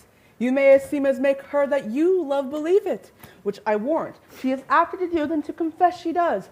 That is one of the points in which women still give lies to their consciences. But in good sooth, are you he that hangs the verses on the trees in which Rosalind is so admired? Fair youth, I swear to thee by the white hand of Rosalind, I am that he, that unfortunate he. But are you so much in love as your rhymes speak? Neither rhyme nor reason can express how much. Love is merely a madness, and I tell you deserves as well as a dark house and a whip as madmen do. Yet I profess curing it by counsel. Did you ever cure any so?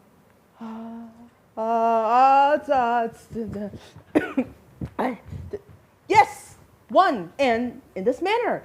He was to imagine me his love, his mistress, and I sought him out every day to come and woo me, in which, me being but a moonish youth, grieve, be effeminate, changeable, longing and liking, proud, fantastical, shallow, inconstant, full of tears, full of smiles, would now like him, now loathe him, then entertain him, then forswear him, that I drove my suitor from his mad humor of love to live in a nook merely monastic, and thus I cured him.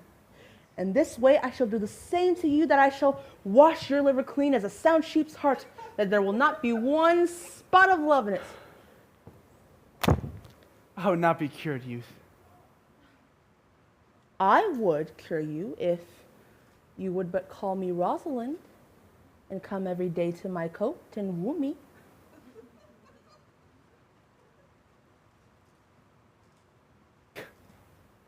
Now, by the faith of my love, I will. Tell me where it is. Go with me to it, and I'll show it you. And by the way, you'll show me where it is in the forest you live. Will you go? With all my heart, good youth. Nay, you must call me Rosalind. Come, sister, will you go? I wait.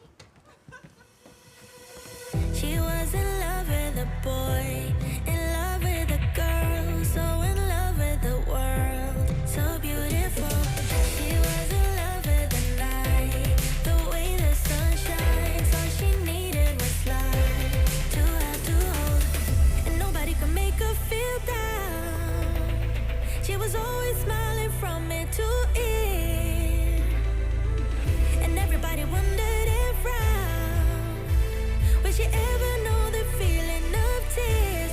All she said to them was live your life just like you're young again. No, don't you cry, just get back up again. 'Cause if you wanna laugh, then live it better. If you want love, then stay together. If you wanna smile, then be forever. Please enjoy concessions in this 20-minute intermission. Thank you. She was the curious kind. To hate, she was blind. Always love on her mind. Just come my way. She couldn't quite figure out what fear's all about. So she put it aside all night, all day. And everybody talked about her. Said there must be something wrong with this girl. All she said to them was live your life just like you're young again. No, don't you cry, just get back up again.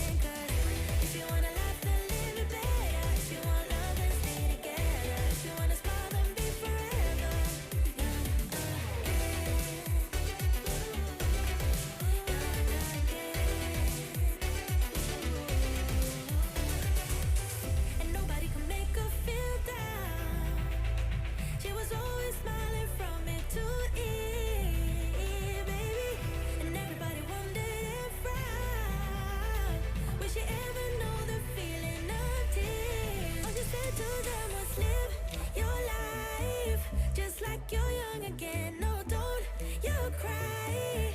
Just get back up again. 'Cause if you wanna laugh, then live it better. If you want love, then stay together. If you wanna smile, then be forever.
Oh, really?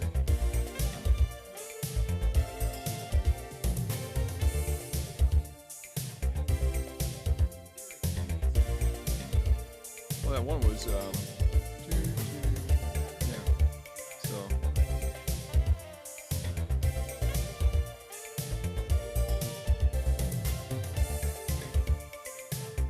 Yeah, don't stop believing, yes. Obvious, yeah.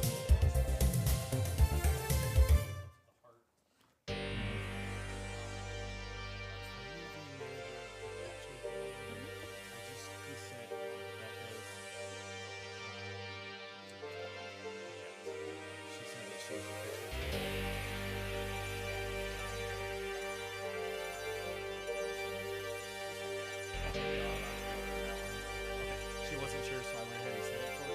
I'll let her know.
you're young again. No, don't you cry. Just get back up again. 'Cause if you wanna laugh, then live it better. If you want love, then stay together. If you wanna smile,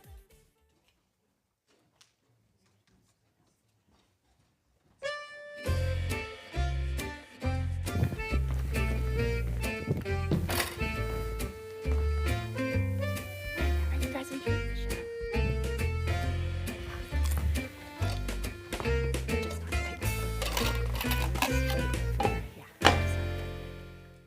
Come apace, good Audrey.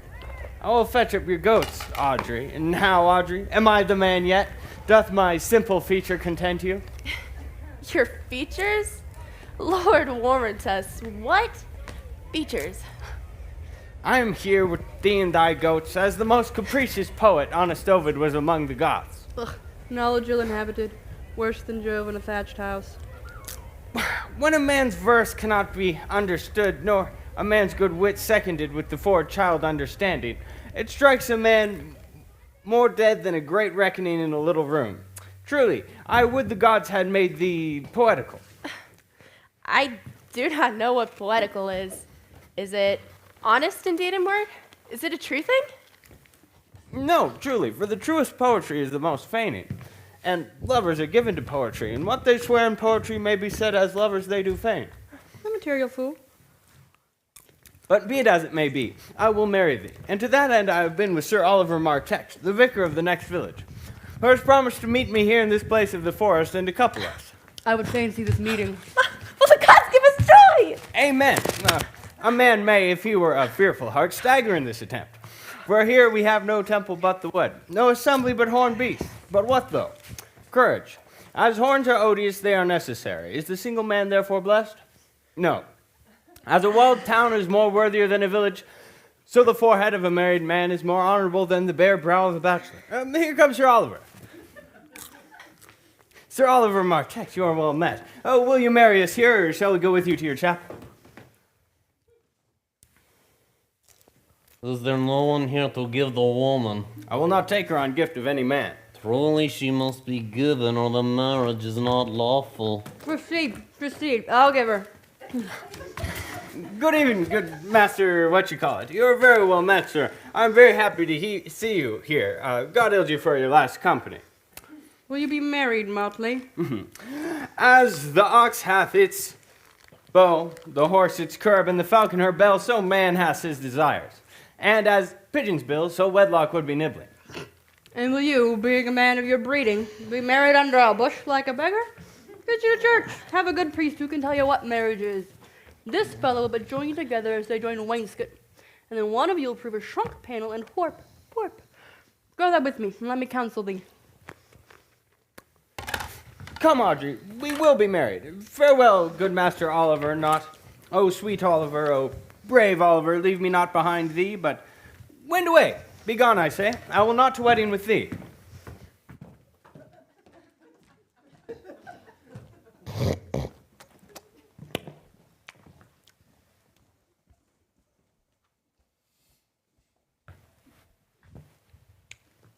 Tis no matter.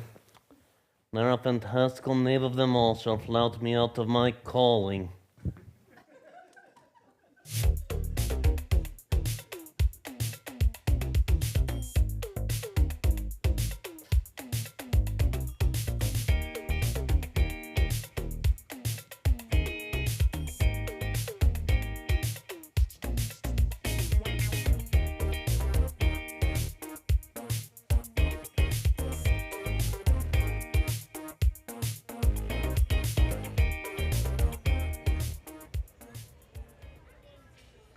Oh, never talk to me. I will weep.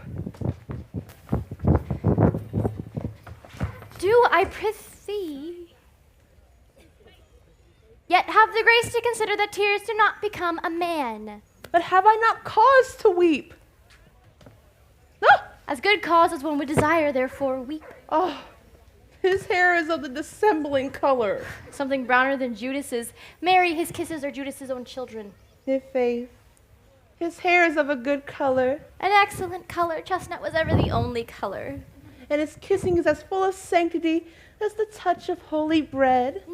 He hath bought a pair of cassops of Diana, a nun of winter sisterhood, not more religiously. But why did he swear he would come this morning and comes not? Nay, certainly, there is no truth in him. Do you think so? Yes, for his verity and love, I do think him as concave as a cupboard goblet or a worm-eaten nut. Not true, in love. Yes, when he's in, but I think he's not in. You heard him swear downright he was. Was is not is. Besides, the oath of a lover is no stronger than the word of a tapster. They're both the confirmers of false reckonings. Oh. He attends here in the forest on the duke of your father. Oh. I met with the duke yesterday and had much question with him. He asked me of what parentage I was, and I told him of as good as he. So he laughed and let me go. But what talk we of fathers when there is such a man as Orlando? Oh. Oh, that's a brave man. He writes brave verses, speaks brave words, swears brave oaths, and breaks them bravely. Oh. Who comes here? Mistress and master, you have oft inquired after the poor shepherd that complained of love, who you saw sitting by me on the turf, praising the proud, disdainful shepherdess that was his mistress. What of him? If you would see a pageant truly played between the pale complexion of true love and the red scorn of proud disdain, go hence a little, and I shall conduct you, if you will mark it. Oh, come, let us remove the sight of lovers feedeth those in love. Bring me to this sight, and you shall say, I'll play a busy actor in their play.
Phoebe? Phoebe?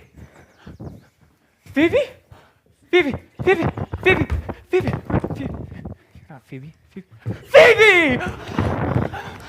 Oh, dear Phoebe, do not scorn me, Phoebe, do not. Say that you love me not, but say not so in bitterness. The common executioner, whose heart the accustomed sight of death makes hard, falls not the axe upon the humble neck, but first begs pardon. Will you sterner be than he that dies and lives by bloody drops? I would not be thy executioner. I fly thee, for I would not injure thee. Thou sayest there is murder in mine eyes. 'Tis pretty sure and very probable that eyes, which are the softest and frailest of things, who shut their coward gates on enemies, should be called tyrants, butchers, murderers. Now I frown on thee with all my heart. Lie not to say mine eyes are murders. Now show the wound my eye hath made in thee. Scratch thee but with a pin, and there remains some scar of it. Lean but upon a rush. But now mine eyes, which I have darted at thee, hurt thee not. Nor I am sure there is any force in eyes that can do hurt. Oh, dear Phoebe, if ever, as that ever may be near, you meet in some fresh cheek the power of fancy, then will you know the wounds invisible that love's keen arrows make. But till that time, come not thou near me. And when that time comes, afflict me with thy mocks, pity me not, as till that time I shall not pity thee. And why, I pray you? Who might be your mother that you insult, exult all at once over the wretched? What, though you have no beauty, must you therefore be so proud and pitiless? Wait, what? What means this? Why do you look, oh. I think she means to untangle my eyes too. No, faith, proud mistress, hope not after it. 'Tis not your inky brows, your your black silk hair, your bugle eyeballs, nor your cheek of cream that can tame my spirits to your worship. You foolish shepherd, wherefore do you follow her? You are 1,000 times a properer man than she, a woman. No. Oh. 'Tis such fools as you that make the world full of ill-favored children. I mean, 'tis not her glass, but you that flatters her. But mistress, know yourself. Down on your knees and thank heaven, fasting for a good man's love. For I must tell you friendly in your ear. Sell when you can. You are not for all markets.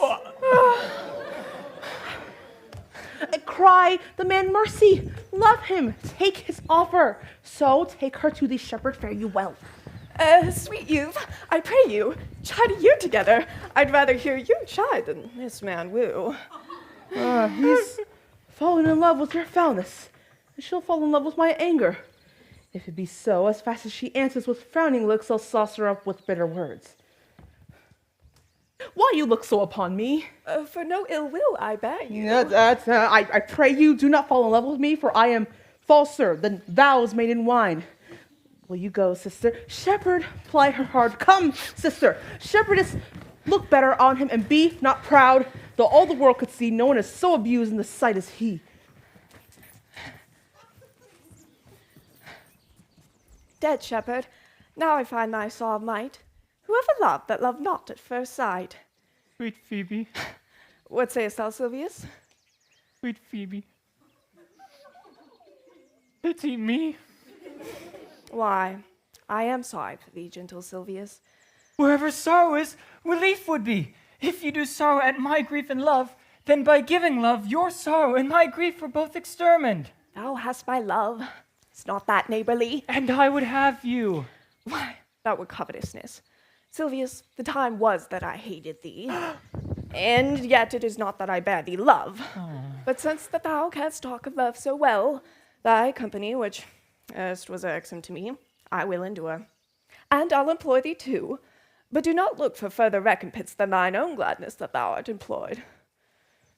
So holy and so perfect is my love, that I would think it a most plenteous crop to glean the broken ears after the man to the main harvest reaps. Loose now in a scattered smile, and that I'll live upon. Knowest thou the youth that spoke to me erewhile? Not well, though I have met him oft, and he hath bought the cottage in the bounds that the old carlet once was master of.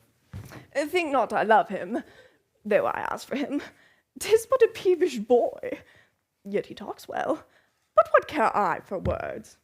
Yet words do well when he who speaks them pleases those that hear. It is a pretty youth, not very pretty. He'll make a proper man.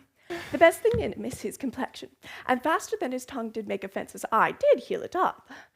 He's not very tall, yet for his years he's tall. There's a pretty redness in his lip, a little riper and more lusty red than that mixed in his cheek.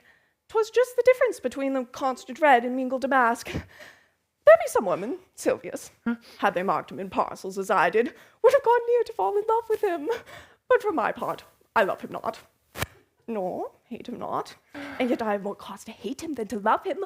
For what did he to do to chide at me? He said mine eyes were black, and my hair black, and now I am remembered scorned at me. I marvel I answer not again. But that's all one. Admittance is no quittance. I shall write him a very taunting letter, and I shall bear it. Wilt thou, Silvius? Oh, Phoebe, with all my heart. I'll write it straight. The matter's in my head and in my heart. I will be bitter with him and passing short. Go with me, Silvius.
I prithee, pretty youth, let me be better acquainted with thee. They say you are a melancholy fellow. I am so. I do love it better than laughing. Those that are in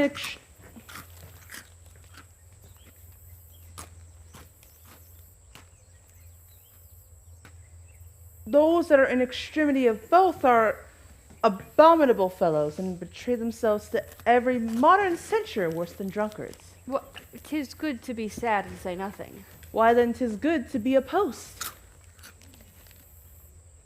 I have neither the scholar's melancholy, which is emulation, nor the musician's, which is fantastical, nor the lady's, which is nice, nor the lover's, which is all of these. Oh, hey! But it is a melancholy of mine own, compounded of many simples, extracted from many objects. Indeed, the sundry's compilation of my many travels, in which my oft rumination wraps me in a most humorous sadness. A traveler? By my troth, you have great reason to be sad. I fear you have sold your own lands to see other men's, and to see everything and to have nothing is to have rich eyes and poor hands. I have gained my experience. And your experience makes you sad. I'd rather have a fool make me merry than to have experience make me sad, and to travel for it too.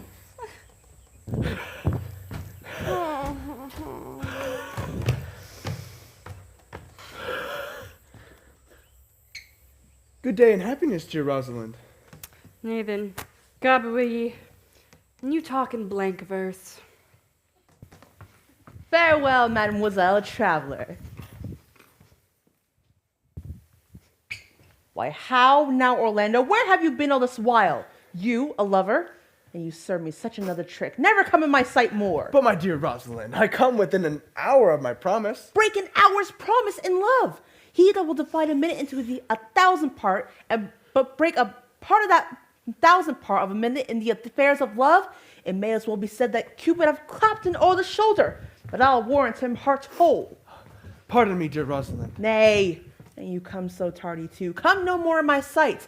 I had as lief be wooed of a snail. Of a snail? I of a snail. For though he goes slowly, he carries his house on his head. A better jointure, I think, you make a woman, and I am your Rosalind. It pleases him to call you so, but he hath a Rosalind of a better leer than you. Come, woo me. Woo me, for now I am in a holiday humor, and like enough to consent. What would you say, and I were your very, very Rosalind? I would kiss before I spoke. Nay, you were better to speak first, and when you were gravelled for lack of matter, you might take occasion to kiss. Very good orators, when they are out, they will spit. And for lovers lacking, God warn us, matter, the cleanliest shift is the kiss. How if the kiss be denied? Why then she puts you to entreaty, and there begins new matter. But who could be out, being before her beloved mistress? That should I. If I were your mistress, I should think my honesty ranker than my wit. What, of my suit? Not out of your apparel, and yet out of your suit. Am I not your Rosalind? I take some joy to say that you are, because I would be talking of her. Well, in her person, I say I will not have you. Then in my own person, I die. Nay, no faith. Die by attorney. The poor world is almost 6,000 years old, and in all this time there has never been any man in his own person died videlicet in a love cause. Troilus had his brains dashed out by a Grecian club, yet he did what he could to die before, and he is one of the patterns of love. Leander, he would have lived many a fair year had he returned none, if it had not been for a hot midsummer night, for there he went to wash himself in the Hellespont, and being taken with a cramp, drowned. And the foolish coroners of that age named it was Hero of Sestos. But these are all lies. Men have died from time to time, and worms have eaten them, but not for love. I would not have my right Rosalind of this mind. I protest. Her frown might kill me. By this hand, it will not kill a fly. But come, now I will be your Rosalind in a more coming-on disposition. Ask me what you will, I shall grant it. Then love me, dear Rosalind. Yes, faith I will. Fridays and Saturdays and all. And wilt thou have me? I and 20 such. What sayest thou? Are you not good? I hope so. Why then, Can one desire too much of a good thing? Come, sister, you shall be the priest and marry us. Now give me your hand, Orlando. What do you say, sister? I pray thee, marry us. I cannot say the word. You must begin, will you, Orlando? Two.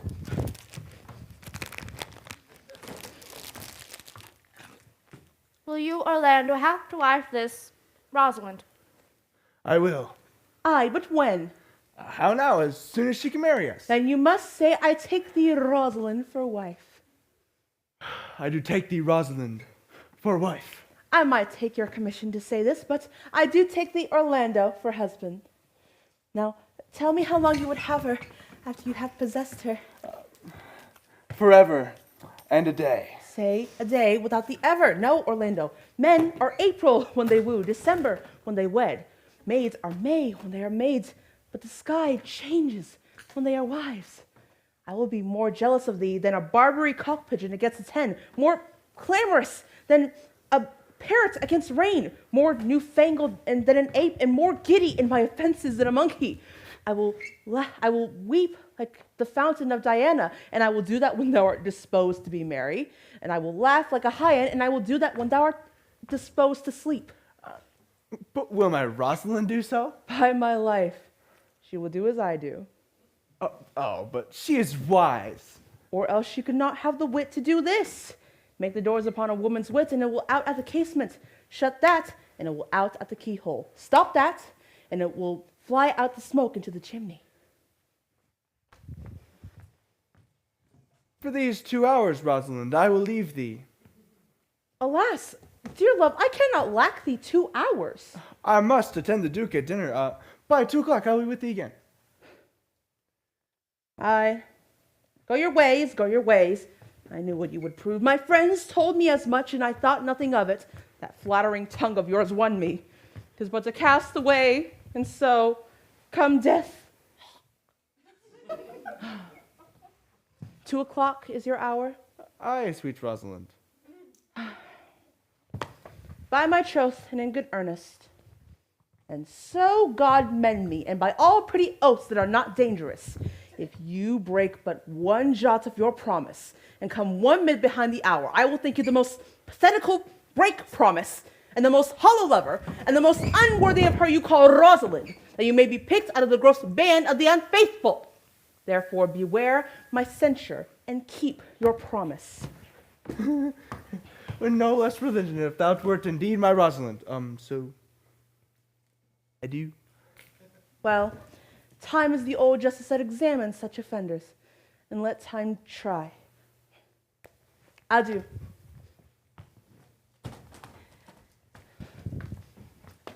You have simply misused our sex for your love prate.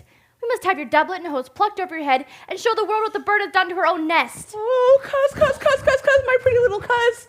Oh, it does not know how many fathom deep I am in love. Oh, but it cannot be sounded. My affection has an unknown bottom like the Bay of Portugal. Or rather bottomless, and as fast as you pour affection in, it runs out. Whoosh. No, that wicked son of Venus that was begot of thoughts, conceived of spleen, and born of madness, that blind rascally fellow that abuses everyone's eyes because his own are out. Let him be the judge of how deep I am in love. I tell thee, Eliana, I cannot be out of the sight of Orlando. I will go find a shade and sigh till he come. And I'll sleep.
Well, how say you now? Is it not past 2 o'clock? And here, much Orlando. I warrant you with pure love and troubled brain, he hath ta'en his bow and arrow and gone forth to sleep. Look who comes here.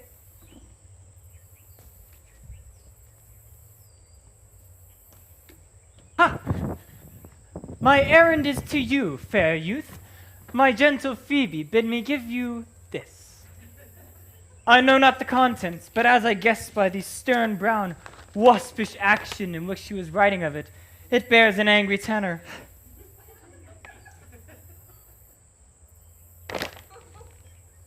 Oh, pardon me. I'm just but a guiltless messenger. Patience herself would startle at this letter and play the swaggerer. Bear this, bear all. She says I am not fair, that I lack manners. She calls me proud and that she could not love me, whereas man as rare as phoenix. Odds, my will! Her love is not the hare that I do hunt. Why writes she so to me? Well, shepherd, well, this is a letter of your own device. No, I protest. I know not the contents. Phoebe did write it. Oh, come, you are a fool, and turn into the extremity of love. I saw her hand. She had a leathern hand, a freestone-colored hand. I verily did think that her gloves were on, but 'twas her hands. She has a housewife's hand.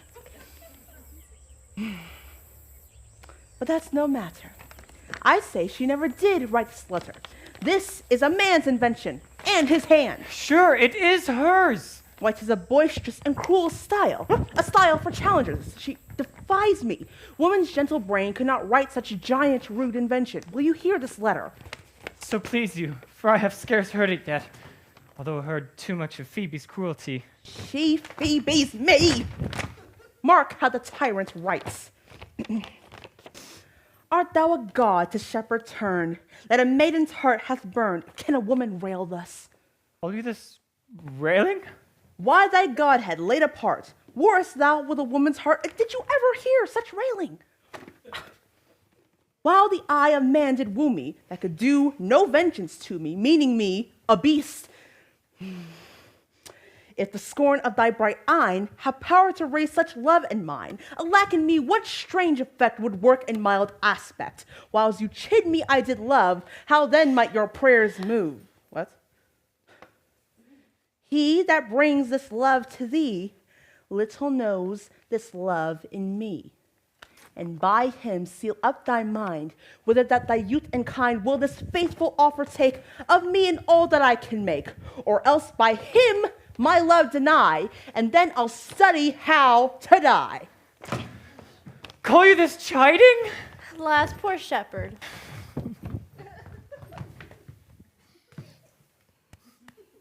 Do you pity him?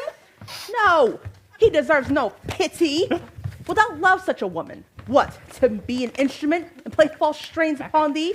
Not to be endured. Well, go your ways to her, for I see that love hath made thee a tame snake. And say this to her, if she love me, I charge her to love thee. If she will not, I will never have her unless thou entreat to her. If you are a true lover, and from hence, and not a word.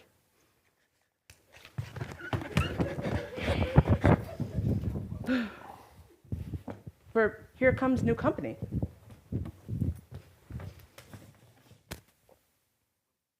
Good morrow, fair ones. Pray you, if you know where in the pearliest of this forest stands a sheepcote fenced about by olive trees? What's still this place? Down in the neighbor bottom, but at this hour the house doth keep itself, there's none within. If an eye may profit by a tongue, then I should know you by description. Such garments and such years. The boy is fair, of female favor, and bestows himself like a ripe sister. The woman, low and paler than the brother. Are you not the owners of the house I did inquire for?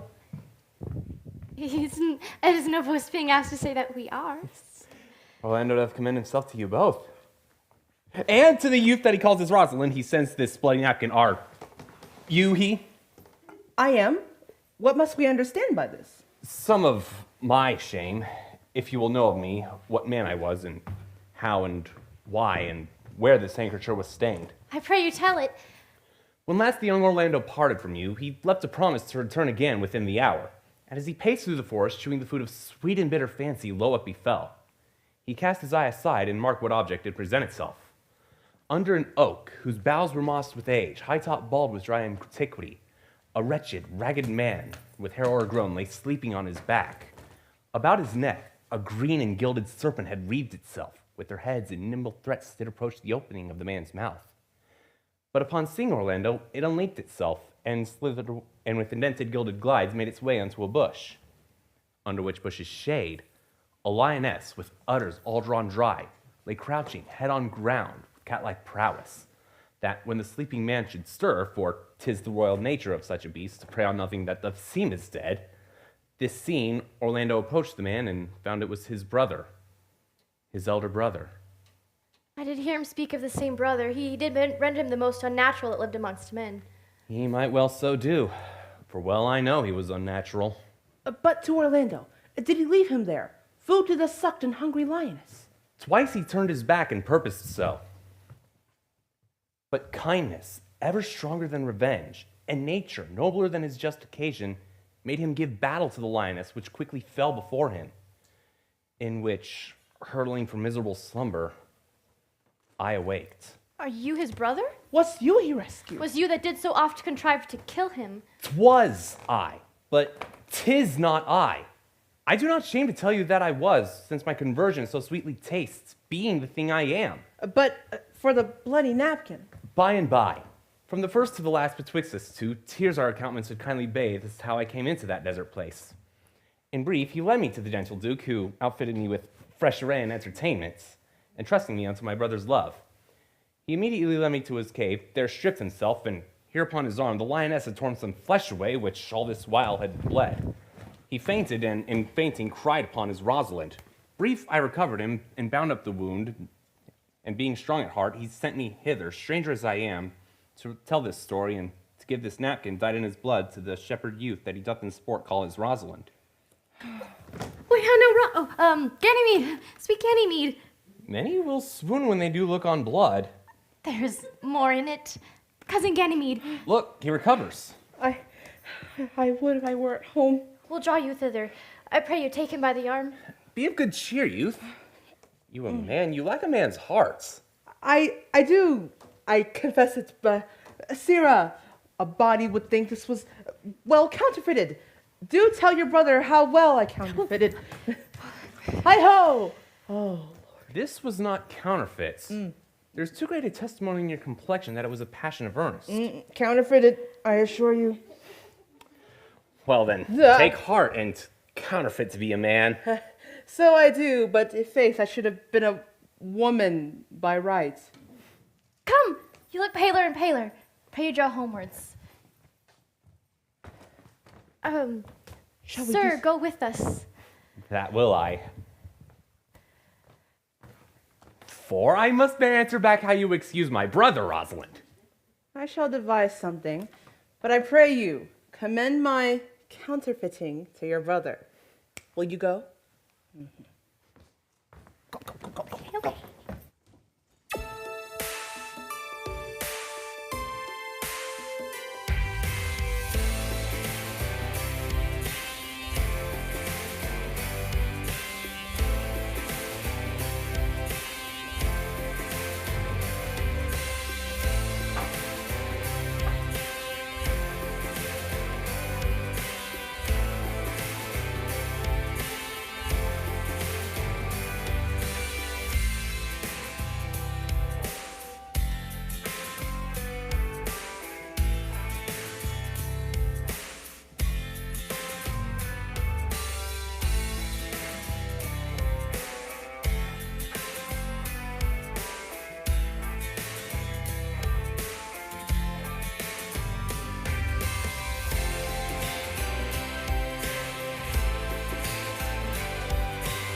Audrey.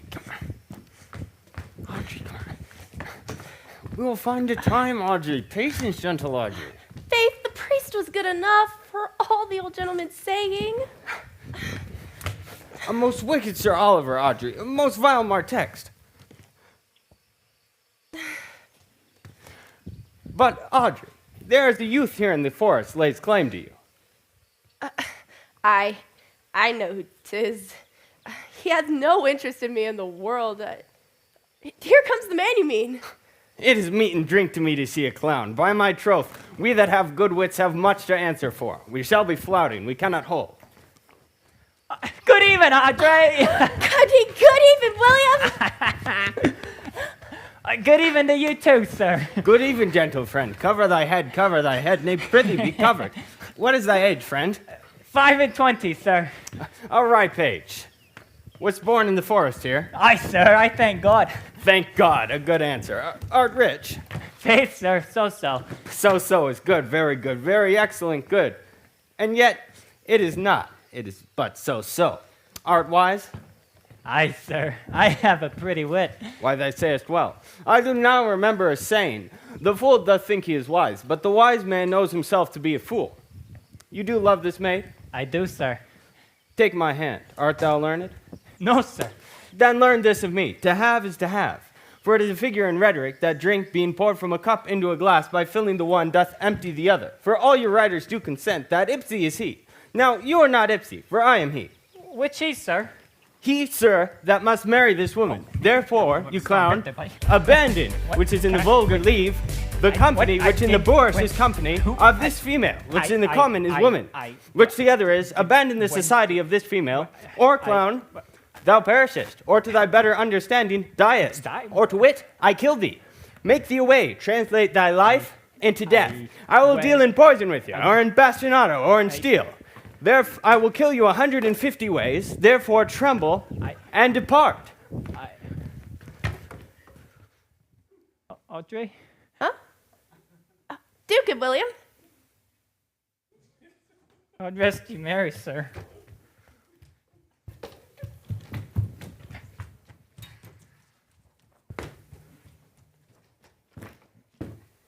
Our master and mistress seeks you. Come, away, away. Trip, Audrey, trip. I attend. Oh. Touchdown? Touchdown?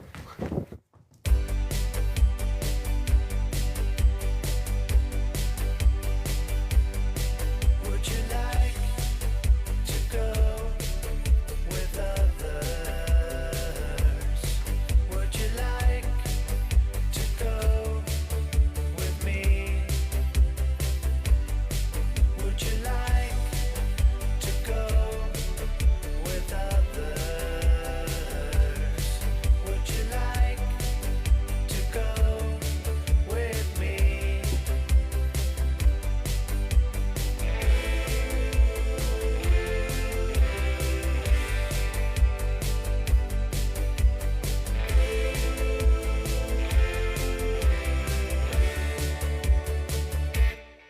Would you like to go with others? Would you like to go with me?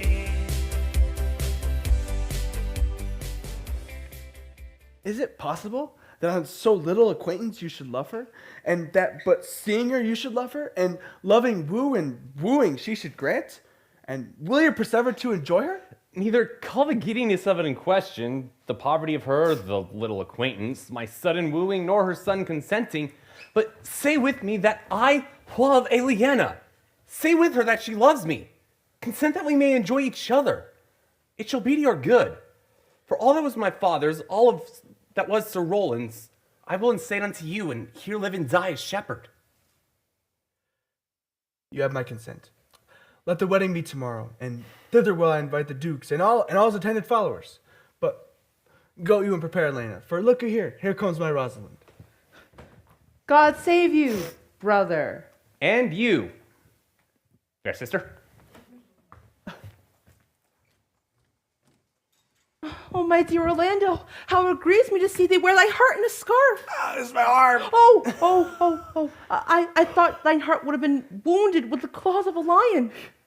Wounded it is, but with the eyes of a lady. Did your brother tell you about how well I counterfeited when he showed me your handkerchief? Oh, and greater wonders than that. I know where you are, nay, 'tis true. There was never such a sight as the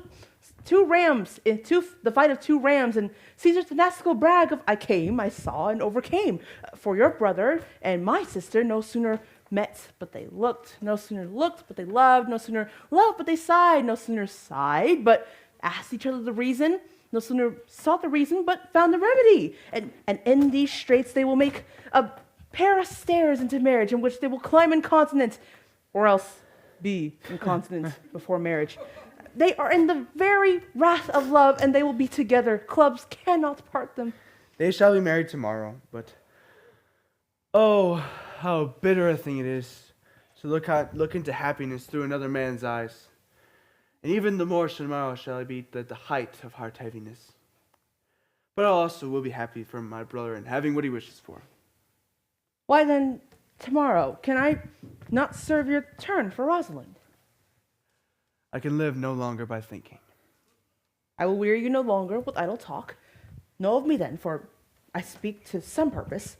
I know you are a gentleman of good conceit. I speak not this that you may bear a good opinion of my knowledge, insomuch I say, I know you are. Neither do I labor in a greater esteem than may in some little measure draw a belief from you, and to do yourself good and not to grace me. Believe you then, if you please, that I can do strange things. I have, since I was 3-year-old, conversed with a magician, most profound in his art, and yet not damnable. If you do love Rosalind to the heart, as your gesture cries out, when your brother marry Aliena, shall you marry her? I know what straits of fortune she is driven, and it is not impossible for me, if it appear inconvenient to you, to set her before your eyes tomorrow, as human as she is, and without any danger. Speakest thou in sober meanings? By my life, I do, which I tender dearly, although I say I am a magician. Therefore, put on your best array, bid your friends, for when your brother marry Aliena tomorrow, shall you be married, and to Rosalind, if you will. Oh, here comes a lover of mine and a lover of hers. Hi, go. Youth. You have done me much ungentleness to show the letter I writ to you. I care not if I have. It is my study to seem despiteful and ungentle towards you. You are followed by a most faithful shepherd. Look upon him. Love him. He worships you.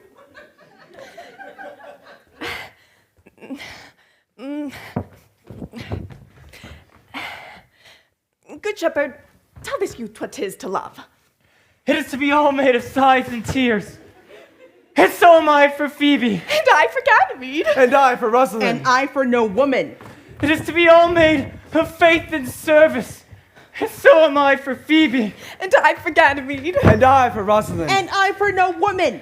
It is to be all made of fantasy, all made of dreams, and all made of wishes, all adoration, duty, and observance, all humbleness, all patience and impatience. And so am I for Phoebe. And so am I for Ganymede. And so am I for Rosalind. And so am I for no woman. If this be so, why blame you me to love you? If this be so, why blame you me to love you? If this be so, why blame you me to love you? Who do you speak to? Why you blame me to love you? To her that is not here, nor doth not hear. Enough of this, I pray you. It's like the howling of Irish wolves against the moon. I will help you if I can. I would love you if I ever loved woman. Tomorrow meets me all here together. I would marry you if I ever married woman, and you will be married tomorrow. I will satisfy you if I ever satisfied man, and you will be married tomorrow. I will content you if what pleases you contents you, and you will be married tomorrow. As you love Rosalind, meet. As you love Phoebe, meet. And as I love no woman, meet. So fare you well. I have left you your commands. I'll not fail if I live. Nor I. Nor I.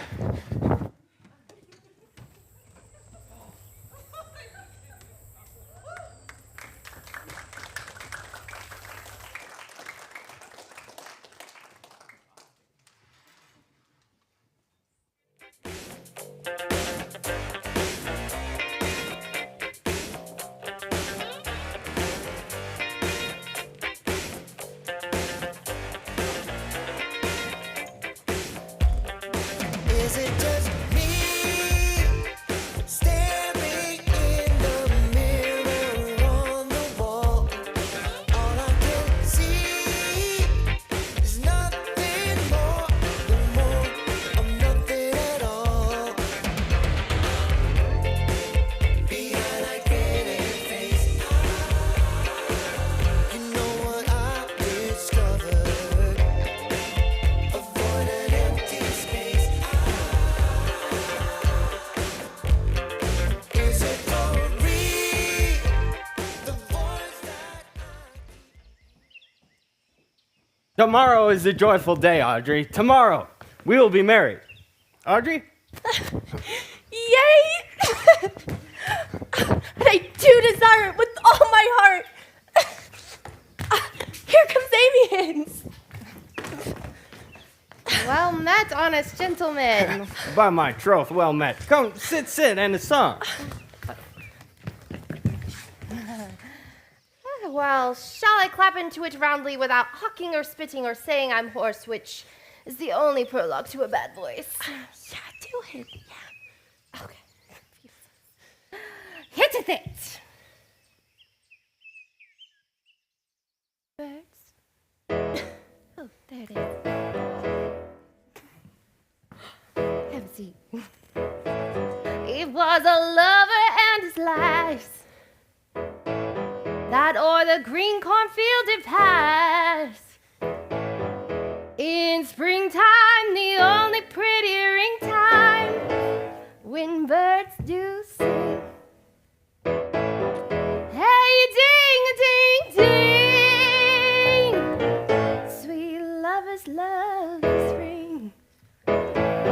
Between the acres of the rye, hey and ho, this pretty country folks will lie. And hey, naughty no.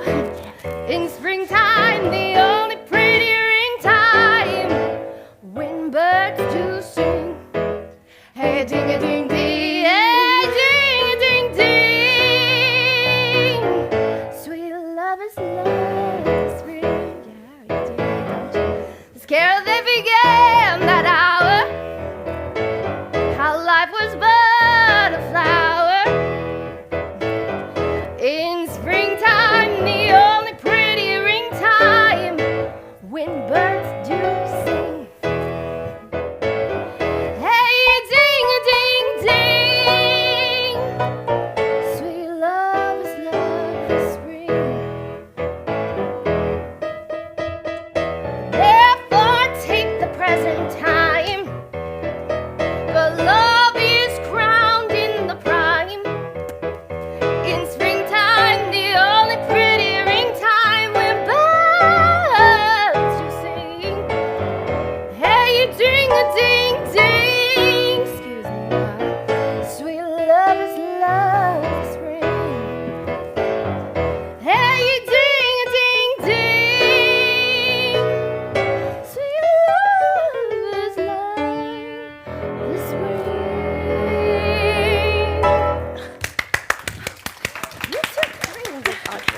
Boo! Boo!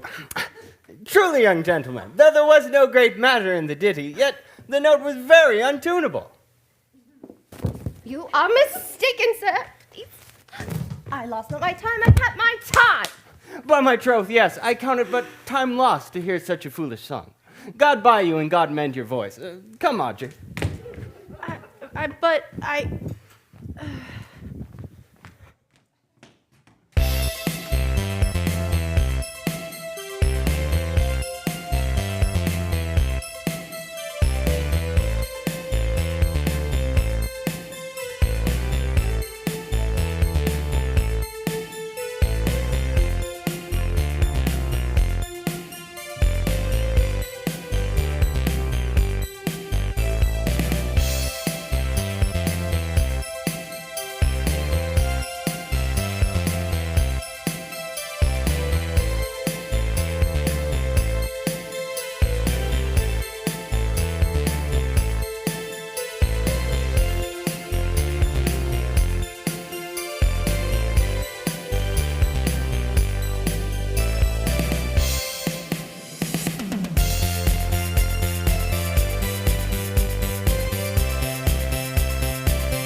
Dost thou believe, Orlando, that the boy can do all this that he hath promised? I sometimes do believe and sometimes do not. As those that fear they hope and know they fear.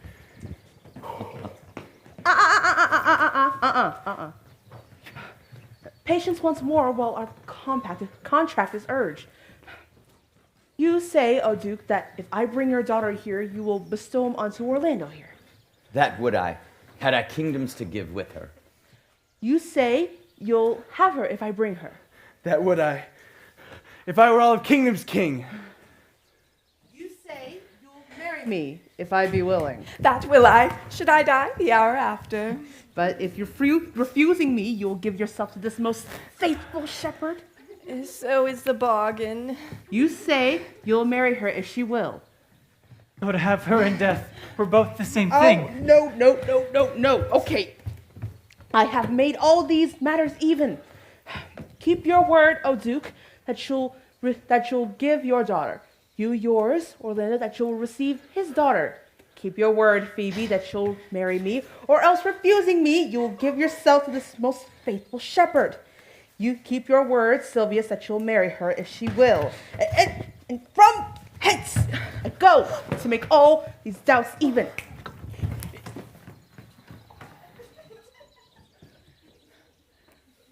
I do remember in this shepherd boy some lively touches of my daughter's favor. My lord, the first time I saw him, methought he was a brother of your daughter. They're short of the flood toward, and the couples are coming to the ark. Here come a pair of very strange beasts, which in all tongues are called fools. Salutation and greetings to you all. Will my lord bid him welcome? This is that motley-minded gentleman I have met so often in the forest. He hath been a courtier, he swears. If any man doubt that, let him put me to my purgation. I have trod a measure. I have flattered a lady. I have been in politic with my friend, smooth with mine enemy. I have had 4 quarrels and like to have fought one. And how was that ta'en up? Faith, we met and found the quarrel was upon the 7th cause. How 7th cause? Could my lord like this fellow? I like him very well. God ill do, sir. I desire you of the like. I press in here, sir, amongst the rest of the country copulatives to swear and to forswear, according as marriage binds and blood breaks. A poor virgin, sir, an ill-favored thing, but mine own. A poor humor of mine, sir, to take that which no man else will. Rich honesty dwells like a miser, as your pearl in your foul oyster. By my faith, he's very swift and sententious. According to the fool's bolt, sir, and such dulcet diseases. Is this not a rare fellow, my lord? He's as good at anything and yet a fool. He uses his folly like a stalking horse, and beneath the presentation of that, he shoots his wit. How clever. Have you the rings? Does I think that the daughter's going to show? If you got the ring. I do. Have you the We rings? ready? Rings. Let's have these somewhere. Are we standing around? Are we having a wedding? What? Give me the places. Oh gosh.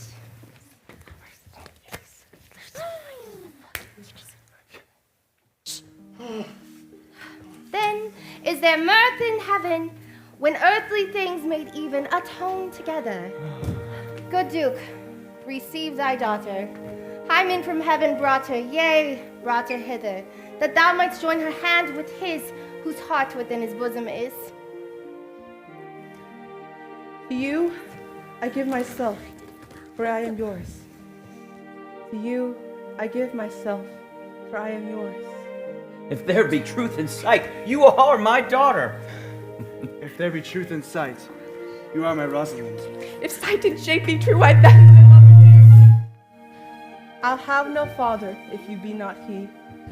I'll have no husband if you be not he.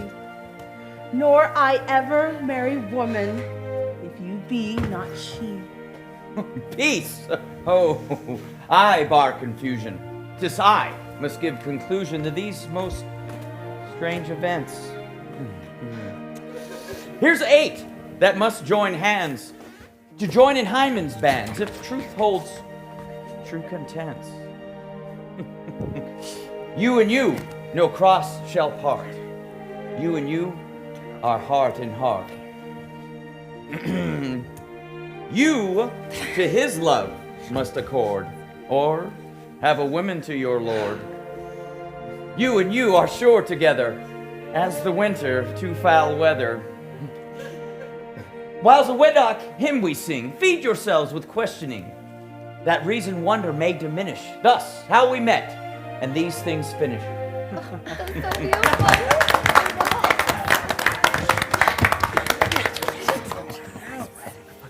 Welcome, niece, thou art to me, even daughter, welcome, in no less degree. Let's get a Quick picture. photo. Yes, ready? Yeah. I will not eat my word, now that thou art mine. Thy faith my fancy to thee doth combine.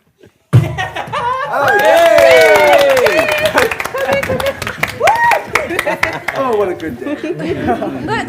Listen up. Who's that? Let me have audience for a word or two. Duchess Frida, hearing how that every day men of great worth resorted to this forest, addressed a mighty power which won foot in her own conduct, purposely to take a brother here and put him to the sword. And to the skirts of this wild wood she came, where, meeting with an old religious man, after some question with him, was converted, both from her enterprise and from the world. Her crown bequeathing to her banished brother, and all their lands restored again to them that were with him exiled. Thou offers truly to these brothers' weddings. Meanwhile, forget this new-fallen dignity, and fall into our rustic revelry. And you, brides and bridegrooms all, with measure heaped in joy, to the measures fall. To the Duchess will I. So to your pleasures. I am for other than dancing measures. Proceed, proceed, and we will begin these rites, as we do trust they'll end in true delights.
It is not the fashion to see the lady the epilogue, but it is no more unhandsome to see the lord the prologue.